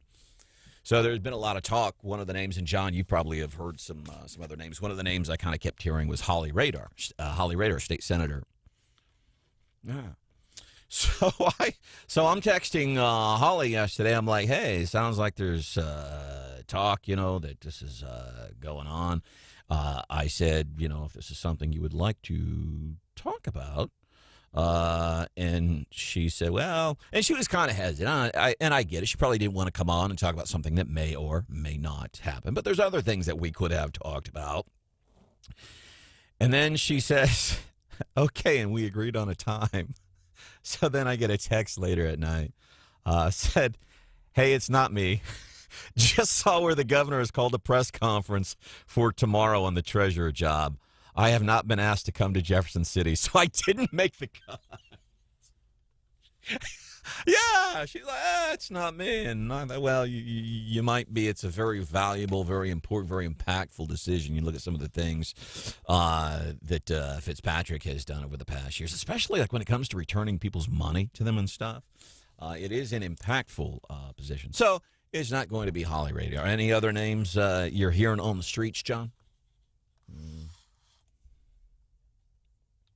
Governor Parson going to be making that announcement a little bit later today. Coming up 5 minutes from now here on Wake Up, Mid-Missouri. Juju Smith-Schuster from the Chiefs, what he did that's got people talking. And it's a good thing, by the way. And I love when athletes get coverage for good things that they do instead of all the bad things we do. It's coming up 5 minutes from now.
What I meant is precisely that. The border is closed. We are expelling single adults. Yeah, not really. Mayorko's comments earlier this year, bizarre. And by the way, that was widespread condemnation from national news outlets. Border is closed? No, it's not. And that goes with, it's got to be the most egregious fact check of the year from PolitiFact. When people say the border is secure. Well, he's talking about the checkpoints. They have, the guardrails and law enforcement. The statement they were fact-checking, the border, not the checkpoints. One of the most disappointing, I think really, one of the most disappointing behaviors by national news outlets this year. The border is secure. No, it's not. And in case you're confused, Karine Jean-Pierre, yesterday at the White House, this is after Chief Justice John Roberts said, let's not end Title 42 right now. Later today, about 4 o'clock our time, Joe's going to wake up from his nap, and he is supposed to have responded to SCOTUS by then. But Karine Jean-Pierre reminding us what this means and doesn't mean. And I'll say this again, the fact that the removal of Title 42 is happening in just a day or two doesn't mean that the border is open. Doesn't mean it's closed. Just like it is now, Welcome to the show. I don't either, man. And here's, and I was listening to the Randy Tobler show yesterday. Tobler's here weekdays 4 to 6 and talking about these, and we fact-checked the lie Joe Biden, Lion Biden told the other day he awarded his uncle the Purple Heart or something. His uncle died 10 years before Biden ever even became vice president. By the way, I want to thank Eric. I said, I don't know what kind of medals I said regarding Shelby Steele, who's been very active in race relations and who did the movie What Killed Michael Ferguson. He was a guy who showed up to say race killed Michael Brown in Ferguson. He couldn't do that movie because racism did not kill Michael Ferguson. This guy who has medals hanging around his neck. One of the medals he was awarded National Medal of the Humanities. Juju Smith-Schuster, Kansas City Chiefs. I love stories like this. A lot of times whenever we talk about athletes, it seems because they did something bad or they're going through a divorce, what have you. Yeah, one of the newest members of the Chiefs Kingdom family gave the gift of Christmas to a whole bunch of families recently. Kansas City Chiefs wide receiver Juju Smith-Schuster was behind a holiday surprise.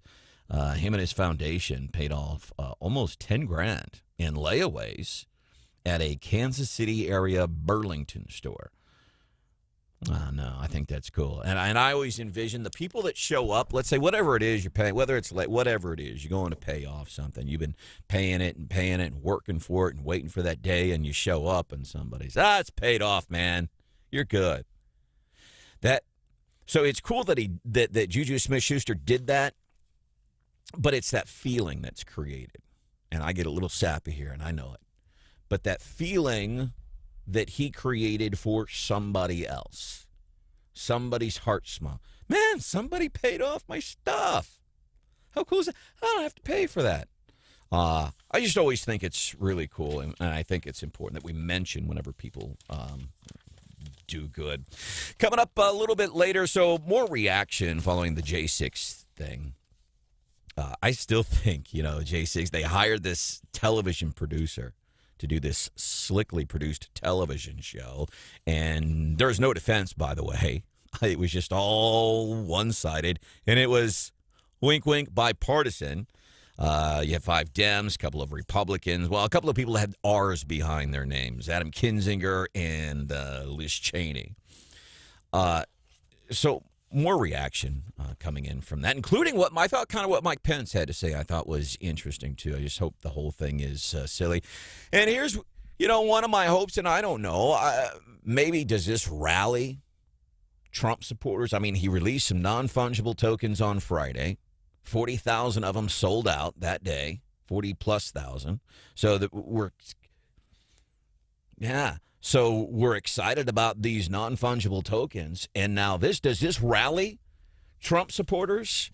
Or is it still a large number of people saying, you know what, we want that as president again. We just want a different name to that America First policy. We want a different name attached. It doesn't have to be Trump. It has to be that same, and I know I use this a lot, that same mindset, that conservative, America-centered philosophy, like, hey, it's okay to put ourselves first. Hey, it's okay to follow rules. Hey, it's okay to ask other people to follow rules.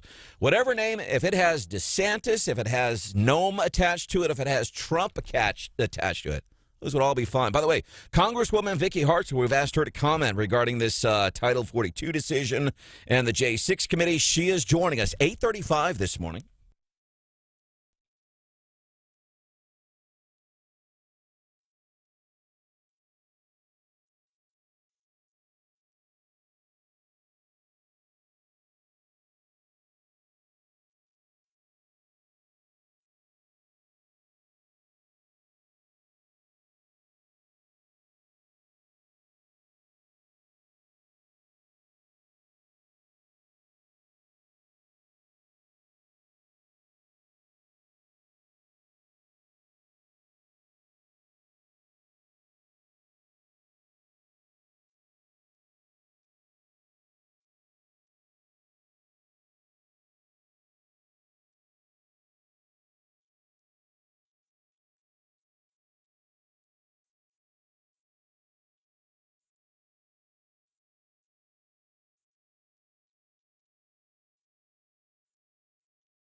When it comes to the Justice Department's decision about bringing charges in the future, I would hope that they would not bring charges against the former president. That's Mike Pence on Fox last night. Of course, J6 committee says, yeah, we're recommending. Doesn't mean criminal charges have been filed, but we're recommending charges. But guess who they're going to recommend that to? Merrick Garland. Yeah. How do you think that's going to go?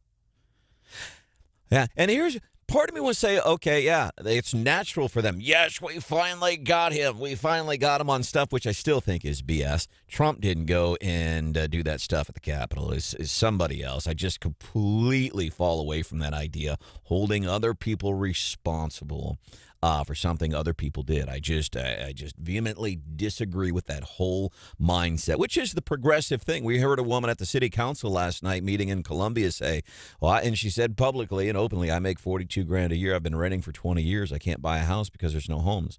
And I don't know what her budget is, but we got to looking on Zillow. There's plenty of homes that you could buy for under $150,000. I don't know if she meant I can't find a home or I can't find a home that I want to live in. It's not my job to buy that woman a home. It's not your job either. I guess if I were in that situation, I don't know. I guess I would get a job.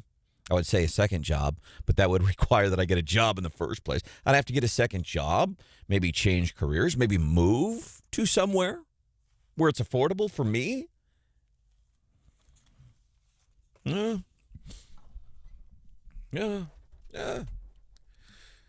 But it's that somebody else needs to do this for me. Somebody else should be doing that for me. I don't have the money for that. You need to do that. Somebody went and stormed the Capitol. Blame it on somebody that we hate. So I just don't like that mindset at all. And remember the guy who thought the evidence, there's sufficient evidence and all that good stuff. He was the one, Adam Schifferbrains, who had said, and there's evidence, plenty of evidence regarding Russian collusion. Remember that for a couple years? And Adam Schifferbrains leading the charge. There's evidence. And that same thing he said about this. There's evidence. Anyhow, it moves forward. Then 4 o'clock our time this afternoon, Joe's supposed to respond to SCOTUS regarding that. Regarding the delaying of ending Title 42, which was supposed to happen tomorrow. It's been delayed at least temporarily. Welcome into the show. This is when that's, by the way, Missouri was part of that. You talk about impactful positions in state government. Eric Schmidt and the work you do with the Attorney General's office of Missouri, one of the states, part of that effort to stop the ending of Title 42. This is Wake Up Mid-Missouri. Brian Hausworth, John Marsh, I'm Branden Rathert, producer Hannah Stephanie back on Monday. You know, you asked, you played a soundbite for people, and I was a little low, actually, on the number I gave you because I was going from memory because the number keeps going up. But it was a lady who lives here in Columbia. She makes $42,000 a year, and she cannot afford a home. And I know you and John have your positions on that, and I certainly respect that. The average price of a home, this is as of August, and I'm going to try to pull the numbers because I know it's gone up probably $50,000 since then. But the average price of a home sold in Boone County in July, this was the August number, was $327,000. In the last 5 years, it has gone up more than $100,000. And I went back to my notes to see what Elizabeth Mendenhall said because I asked her about this, Remax Boone Realty Chief Executive Officer. She said the increasing costs are attributed to supply and demand, and I was correct on this, along with what she calls peak millennials who have good-paying jobs at fast-growing companies in Columbia. And she mentioned VU and Equipment Share.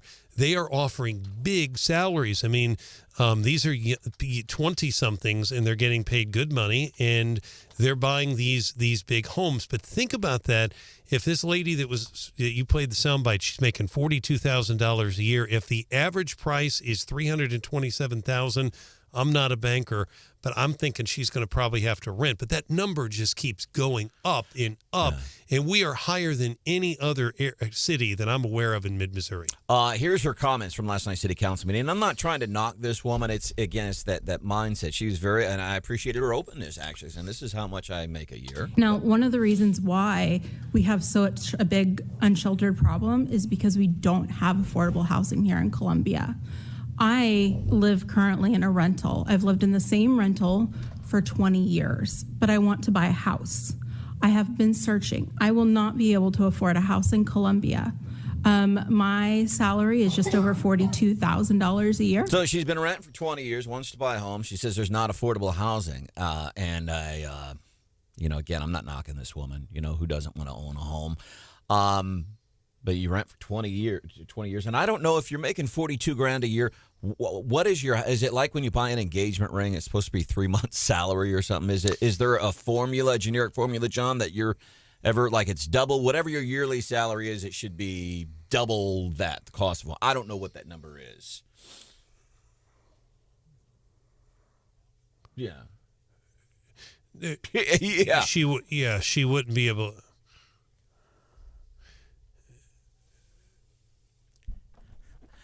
Well, it's all mine in 87 years. And the other thing is, for $42,000 a year, that is pretty good money in Columbia. That's a pretty good salary. It's not going to be one of these peak millennials that Ms. Mendenhall was referring to, but it's still pretty good.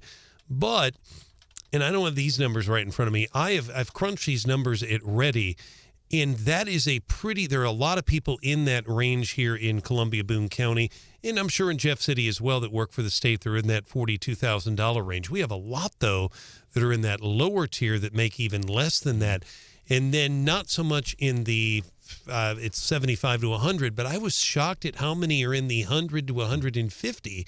So quite a few. Yeah, there's a lot of homes on here that are $100,000 and less. But I should say a few. I shouldn't say a lot. Yeah, but the average price, and then they're selling more and more that are going for $1 million. So I sympathize with what the lady is saying. It's hard to. She's probably going to have to continue to rent, but she probably wants to own a home. Well, and I guess it's two things, and the biggest is, okay, but it's not my job for you to buy the home that you want. It's just not my job, and I don't know if she's asking for taxpayer help or whatever. I didn't take it she was asking for tax help. But I think the bigger issue is, you know what? We look at what's happening with two of our biggest cities here in mid-Missouri, Jefferson City and Columbia, and people, housing, affordable. What is affordable? Listen, Constitution doesn't say I get a home. I pay for what my means will allow, and I wonder if there's some of that people think, well, I want to live in the 65203 area code. I want to live in the Highlands. I want to live in the Vineyards. Well, guess what? So do I. And if I want to do that, I'll get a job and make the money to go live in the Vineyards or in the Highlands. Meanwhile, I don't make that kind of money. I don't want to live there, but I'm not demanding that anybody else give me money to make it happen. Yeah, no. So my second point is maybe this is an issue with affordable housing and companies trying to bring people into towns. It's a tough issue. No, I understand where you're coming from, and I generally I'm in agreement with you on most of that. But I certainly understand where this lady is coming from, and we have a lot of people. I've heard from other people in the ward I live in, the third ward, which is a lot of poor people. Mm-hmm. Some of them work two jobs, and they have a hard time. They're not asking for a home. And some of them don't even have a vehicle. But it is hard, and the rents are going up too. That's the other thing. The rents are going up. They're not asking for a handout, Brandon. It's just it is genuinely hard for people to make ends meet. This is a hard time right now, and the inflation it's just people can downplay that. That is hurt. Inflation, that's hurt the working people. Inflation that Stephanie Bell and producer Hannah have never seen because it's been that bad. Yeah. That's right. Until now. And I appreciated what City Councilman Ron Fitzwater said. Basically, what did he? And I'm probably going to mess this up. But something. Where can the city? It should be private develop. So if private developers come and say, you know what, I'm going to build a block of homes and I'm going to use my money, what have you. I'm not going to go to the city. I'm not going to the state. I'm not going to the county. I'm not asking for their money. I am choosing to build some homes, and they're going to be of this value. And then in turn, I hope to sell them for about this much. Private, I think that's great, especially when it comes to families. But maybe there is a bigger issue. When we talk about attractive, we've had several local large employers saying, hey, we got great jobs, but people are having a hard time finding a place to live. I want to get your thought. This is Wake Up Mid-Missouri. Did I introduce everybody? You did. Thank you. All right. Thank you, sir. Yeah, that's us. I already did that. Let me introduce Steve. Steve, welcome into the show. What is on your mind? Good morning, Brandon. Not to knock this woman either, but buy yourself a duplex, rent out the other side, and probably 75% of it will cash flow itself. The other thing, if you don't think you have enough money, get yourself a part-time job also. I did it till I retired. From the time I was out of high school till I retired. Yeah, I could do that, or I could, some people call it broadening your horizons. I like to call it lowering my expectations. If I make X amount of money a year and I want to go live in the Highlands and I can't, I've got to manage my expectations or get another job. Steve, thank you for being a part of Wake Up Mid-Missouri. Hello, KC. How are you today? Too bad. I've had broker's license for 30-some years or better over time, but usually what they try to do to qualify a person is generally take about 28% of what your debt, for utility expenses, taxes, and what your, say, house payment was, is take what you gross make and take that, and that's usually about what you qualify for. But that's the reason, goes back like you're saying, is taking two incomes, try to qualify out with the loans, especially since the interest rate is about double. And then it kind of backed off 1.5% from 7.25 to around 6. That's not too bad. And several years ago back, that was kind of average, and everybody got really savvy with a 2.8 and 3.0, and just put a lot of people out because of that. Mm-hmm. KC, thank you for the phone call. We appreciate you listening and being a part of the show. Why can't it be like back in the old days? You just go out. You could head out west and take a 2x4 and pound it into the ground and say, "This is mine." But the working people in the 1970s, and that's why when people compare it, see two things. Number one, Gerald Ford took it seriously to the point where he asked all of us to wear win buttons, W-I-N. I'm old enough to remember them. We wore win buttons back in the 1970s. He didn't downplay it. He said there was a problem. And he actually came here to Mid-Missouri and Fulton and talked about the inflation. He spoke over at Westminster College, as I recall. But it was easier for a working person or a family to buy a home in those days, and the compensation is not kept up. I don't think this lady is asking for a handout. I don't think she's asking for any help. I certainly understand maybe she could get a part-time job, but I caution everybody out there. We have a lot of jobs here in Columbia. Janitors need positions, food positions, just regular working folks. There's no way they're going to be able to afford a $327,000 home. They're just not going to be able to do it, and they may have to end up renting for the rest of their life because you can't afford that. Well, and if that's the money you're making, you don't buy a $327,000 home. As listener Melissa says, you get a roommate or a husband. That might work. Coming up, Morning Bell business news, little twist. Only Stephanie Bell can give you. So we've heard that the old adage, does welfare pay more than working? Well, there's a study on that. We're going to have that for you coming up 5 minutes from now on Wake Up Mid-Missouri on 93.9 The Eagle and 104.5 News Radio 950 KWOS.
Good morning, 8:27, time for the Morning Bell Business News. Little twist, only Stephanie Bell can give you. She's back here on Monday along with producer Hannah. I am Branden Rathert. As we get into the Morning Bell, I want to mention real quick, stocks are flat right now. Oil higher, housing starts are falling. And just getting information on this, various national news outlets are saying federal regulators have fined Wells Fargo $1.7 billion for widespread mismanagement over multiple years that harmed over 16 million consumer accounts. Consumer Financial Protection Bureau said Wells Fargo illegal activity included repeatedly misapplying loan payments, among other things. I'm sure Fox News will have more on this coming up at 8:30. So we hear a lot of times, why would you work when it pays, when welfare pays a lot more? It's fun to say, but is it accurate?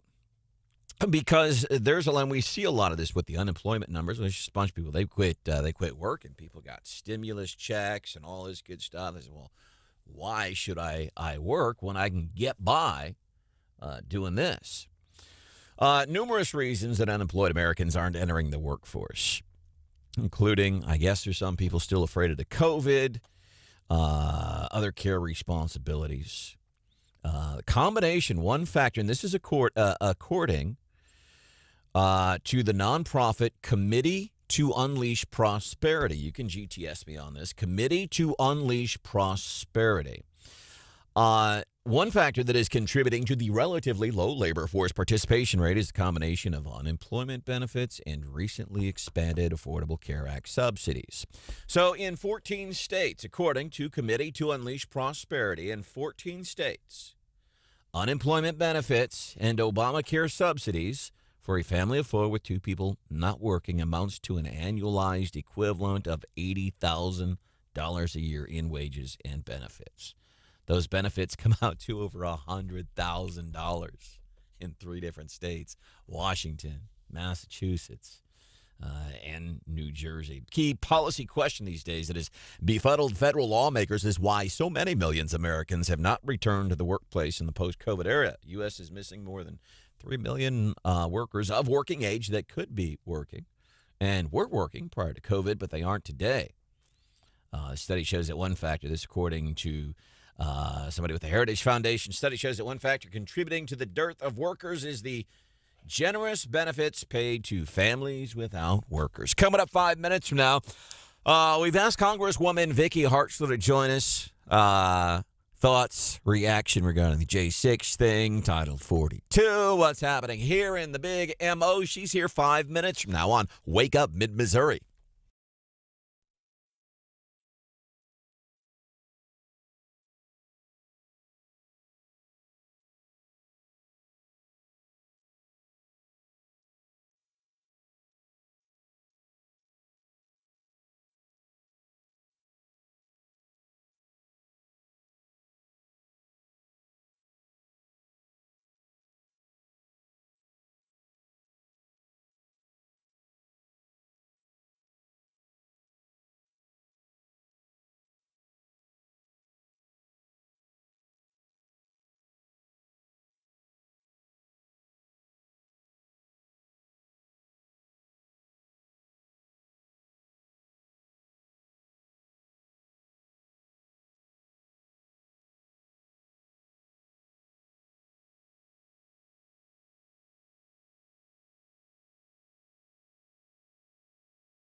Well, why doesn't he go to the border? He was just in Arizona. Why wasn't it worth his time?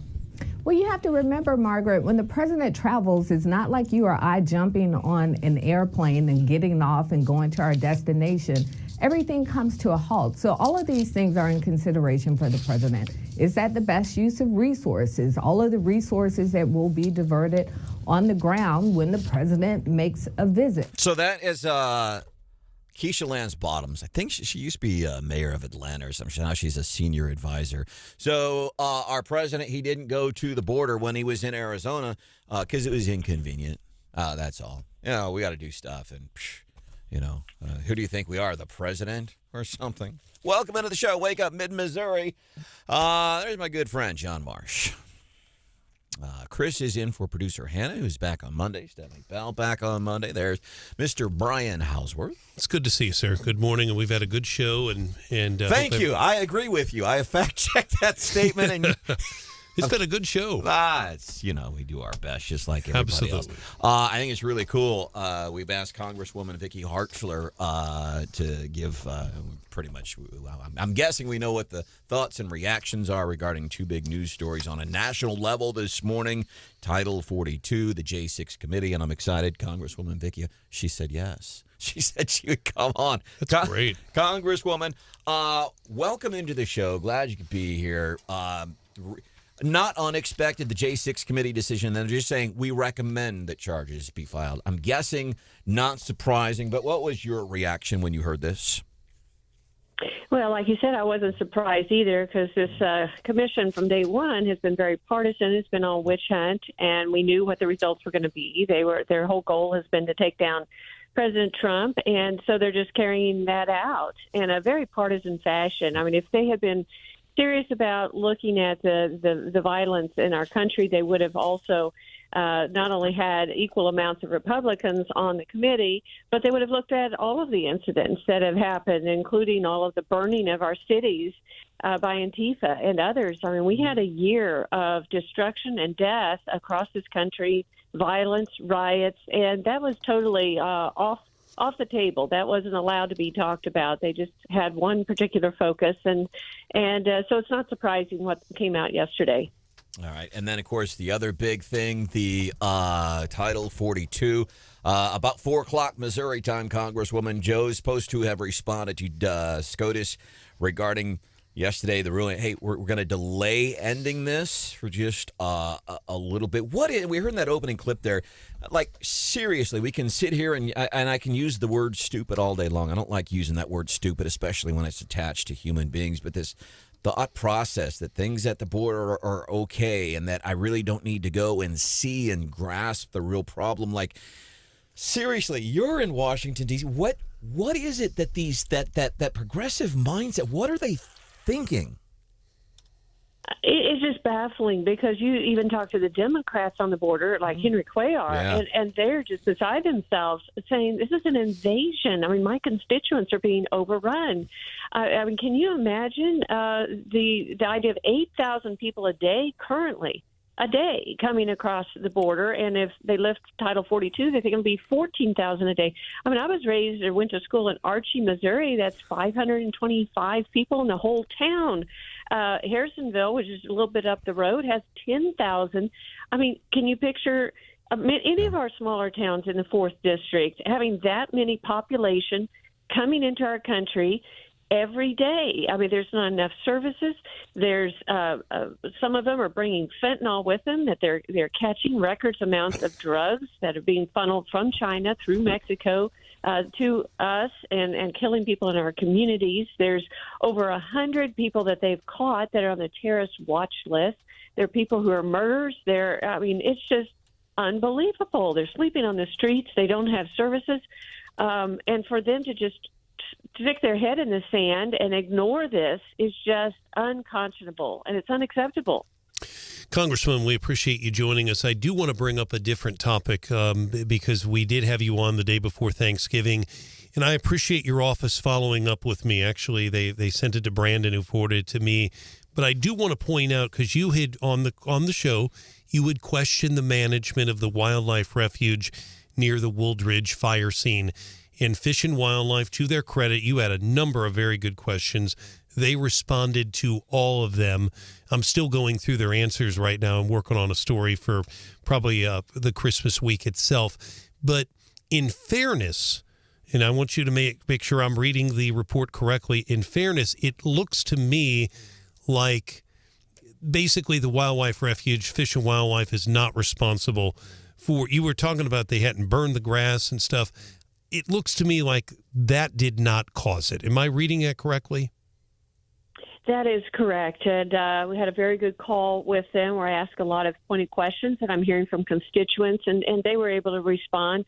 And, the fire was caused by a combine catching on fire and just burning there near the town. Now, ultimately, that fire did spread into the Big Muddy Wildlife Refuge, and with the winds and the dryness that were there, it did burn for miles and miles. But that the management per se was not the cause, and the fire was at such speed and such volume that even the fire breaks that they do have in between would not have stopped it. I mean, they're just not wide enough with the wind and the debris that was floating in the air. So it's just one of those things, unfortunately, that happens. But as far as the burning itself, they did say that they do regularly do that. They were scheduled to burn it next year, but it's natural. They want those tall grasses. That's the whole purpose, to restore the wildlife there the way it used to be. So there wasn't nothing unusual about that, and it certainly isn't going to hurt the environment or anything. And we're just thankful that it got stopped where it did. The farmers actually in the area who did farm next to that wildlife refuge and had pivot irrigators were able to turn those on and wet the ground there, and that helped actually stop it when the fire reached those areas because the farmers had turned the irrigators on. And of course, the local firefighters that worked so tirelessly for hours to put it out. So I just commend all the people that came forward and worked so hard. And, I appreciate the good work of the Fish and Wildlife and their staff who try to create that balance there of restoring the area for wildlife, but also working with local landowners to have a responsible policy as far as burns and mowing and things like that. Congresswoman Vicky Hartzler joining us on Wake Up Mid-Missouri on 93.9 The Eagle and 104.5 News Radio 950 KWOS.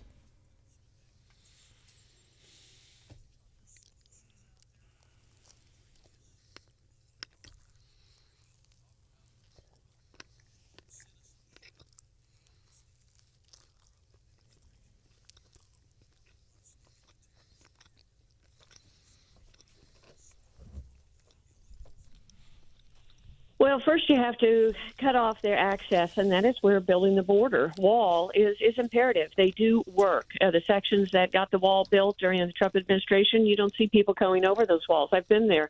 I mean, they're impossible. They're too high. You cannot climb them. And so we need to do that. And, of course, the Biden administration is suing the state of Arizona, who on their own said, well, if you're not going to build it, we're going to put up a bunch of containers and we'll kind of make a makeshift our own wall. And now the Biden administration is actually suing the state to remove that. I mean, they're fighting any attempts to build a wall. So that's the first step. And then you need to use the Remain in Mexico policy that Trump had.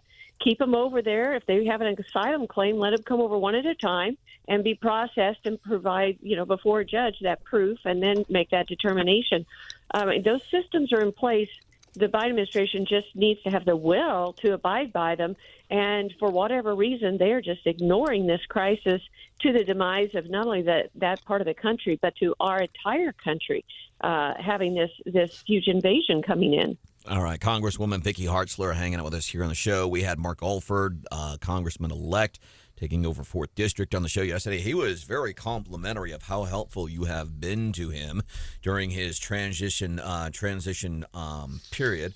Are you getting, and I've appreciated, you've always been very honest with us, but like as you're getting ready to leave Congress, are you starting to go like, man, life is going to get real different now. My schedule is going to be different. Is there one thing you're going to miss the most, you think? Oh, I think just having the opportunity to get out and about and visit with people in this district and to hear their concerns and to be able to take them and fight for them. I just care so much about the people here, and I just want government to work for them and not against them. And I see too many times, this administration and others hurting, their policies are hurting the people I care about. And so it's been rewarding to be able to get on that plane and go and to fight every week. And I know I'm going to miss that, but I have full confidence in Mark. I think he's going to do a great job. I've enjoyed getting to know him, and I'm going to continue to be as supportive or helpful as he wants to just help make this have a smooth transition so that he can carry the torch of providing great service for the people of this area. But I have appreciated so much the support and the opportunity and the privilege to represent all of your listeners and you all. And I just thank you for that honor and privilege of a lifetime. Got about a minute here. Do you know what you're going to do when you get home, decompress and settle down? Well, in the near term, I'm going to be just sorting through and putting away all these 30 to 40 boxes that are now in my garage of stuff from D.C. files and things like that. So I've got to do that in the near term, and then we'll just take some time and certainly enjoy spending some time with the family. But just see what God has next. I know I'll always be looking for opportunities to make a difference and try to help people, and so I'm sure there'll be many, many opportunities to continue doing that. All right. Well, thank you for your time. Thank you for being accessible. And can you hold for just a minute, please? Just something I want to ask you real quickly off air. I won't take a whole lot of your time if you're able to hold. Sure. Congresswoman Vicky Hartzler, Wake Up Mid-Missouri, 93.9 The Eagle, 104.5 News Radio, 950 KWOS. Leftovers. Coming up next, in the fridge, science. Yeah, science is in the fridge. Coming up 5 minutes.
Here's a big old serving of leftovers.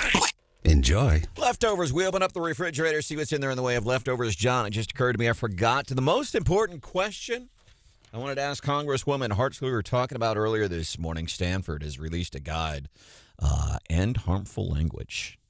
And John used one of those harmful words this morning on the show. I don't mean to call you out. He said American. Stanford says we're not supposed to use. I have actually heard this, but I was in grade school. I think I was studying Spanish at the time. So, we shouldn't say we're from America because United States of America isn't the only. There's a whole continent called South America. But anyhow, we shouldn't use that because we shouldn't say America, people from the United, because it refers to typically people from the United States only, thereby insinuating that the U.S. is the most important country in the Americas. Also, so one of the things in that we shouldn't say, and here's what I did love, because everything in this, as you can imagine, it's a silly waste of paper and crayons that Stanford would do this. But I did appreciate this. Stanford says you got to quit using preferred pronouns. That's Stanford. This is an uber progressive liberal college. Don't use preferred pronouns. That's a preferred pronoun when somebody says, hey, man, what's up? Oh, it's cool, but don't call me a man because I know science says I'm a chick, but I says I'm a man, but I'm a chick. And here's the reasoning from Stanford. They're saying preferred suggests non-binary gender identity is a choice and a preference. So you have an uber progressive university saying it's not, your gender is not a choice. It's not a preference. It's just fact. It's just science. That's all. So you're saying don't do it. By the way, Bill Eigel sent me an email. Apparently there's going to be a drag show, like for all ages, over in the St. Charles area. And he complained. And apparently, so now they're doing something so that little kids won't, you see the videos, right? All the time on social media, these kids going to drag shows. And this occurred to me the other day because I hear like, well, what does it matter? How if gays get, and I don't care about gay marriage. I really don't. That's an old thing. But when people talk about these drag shows and all that, especially when you have drag shows going into schools, which happens and all that, you say, well, it doesn't affect you. You know what I've realized, John? Most of the people that say that don't get it, they don't understand, they don't have kids.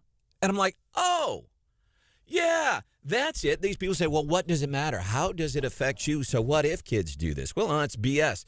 When you have kids, then you come and talk to me. But it just occurred to me that I think as people with kids go, yeah, that's not something I want my child exposed to at all. What do you got in your refrigerator? All right.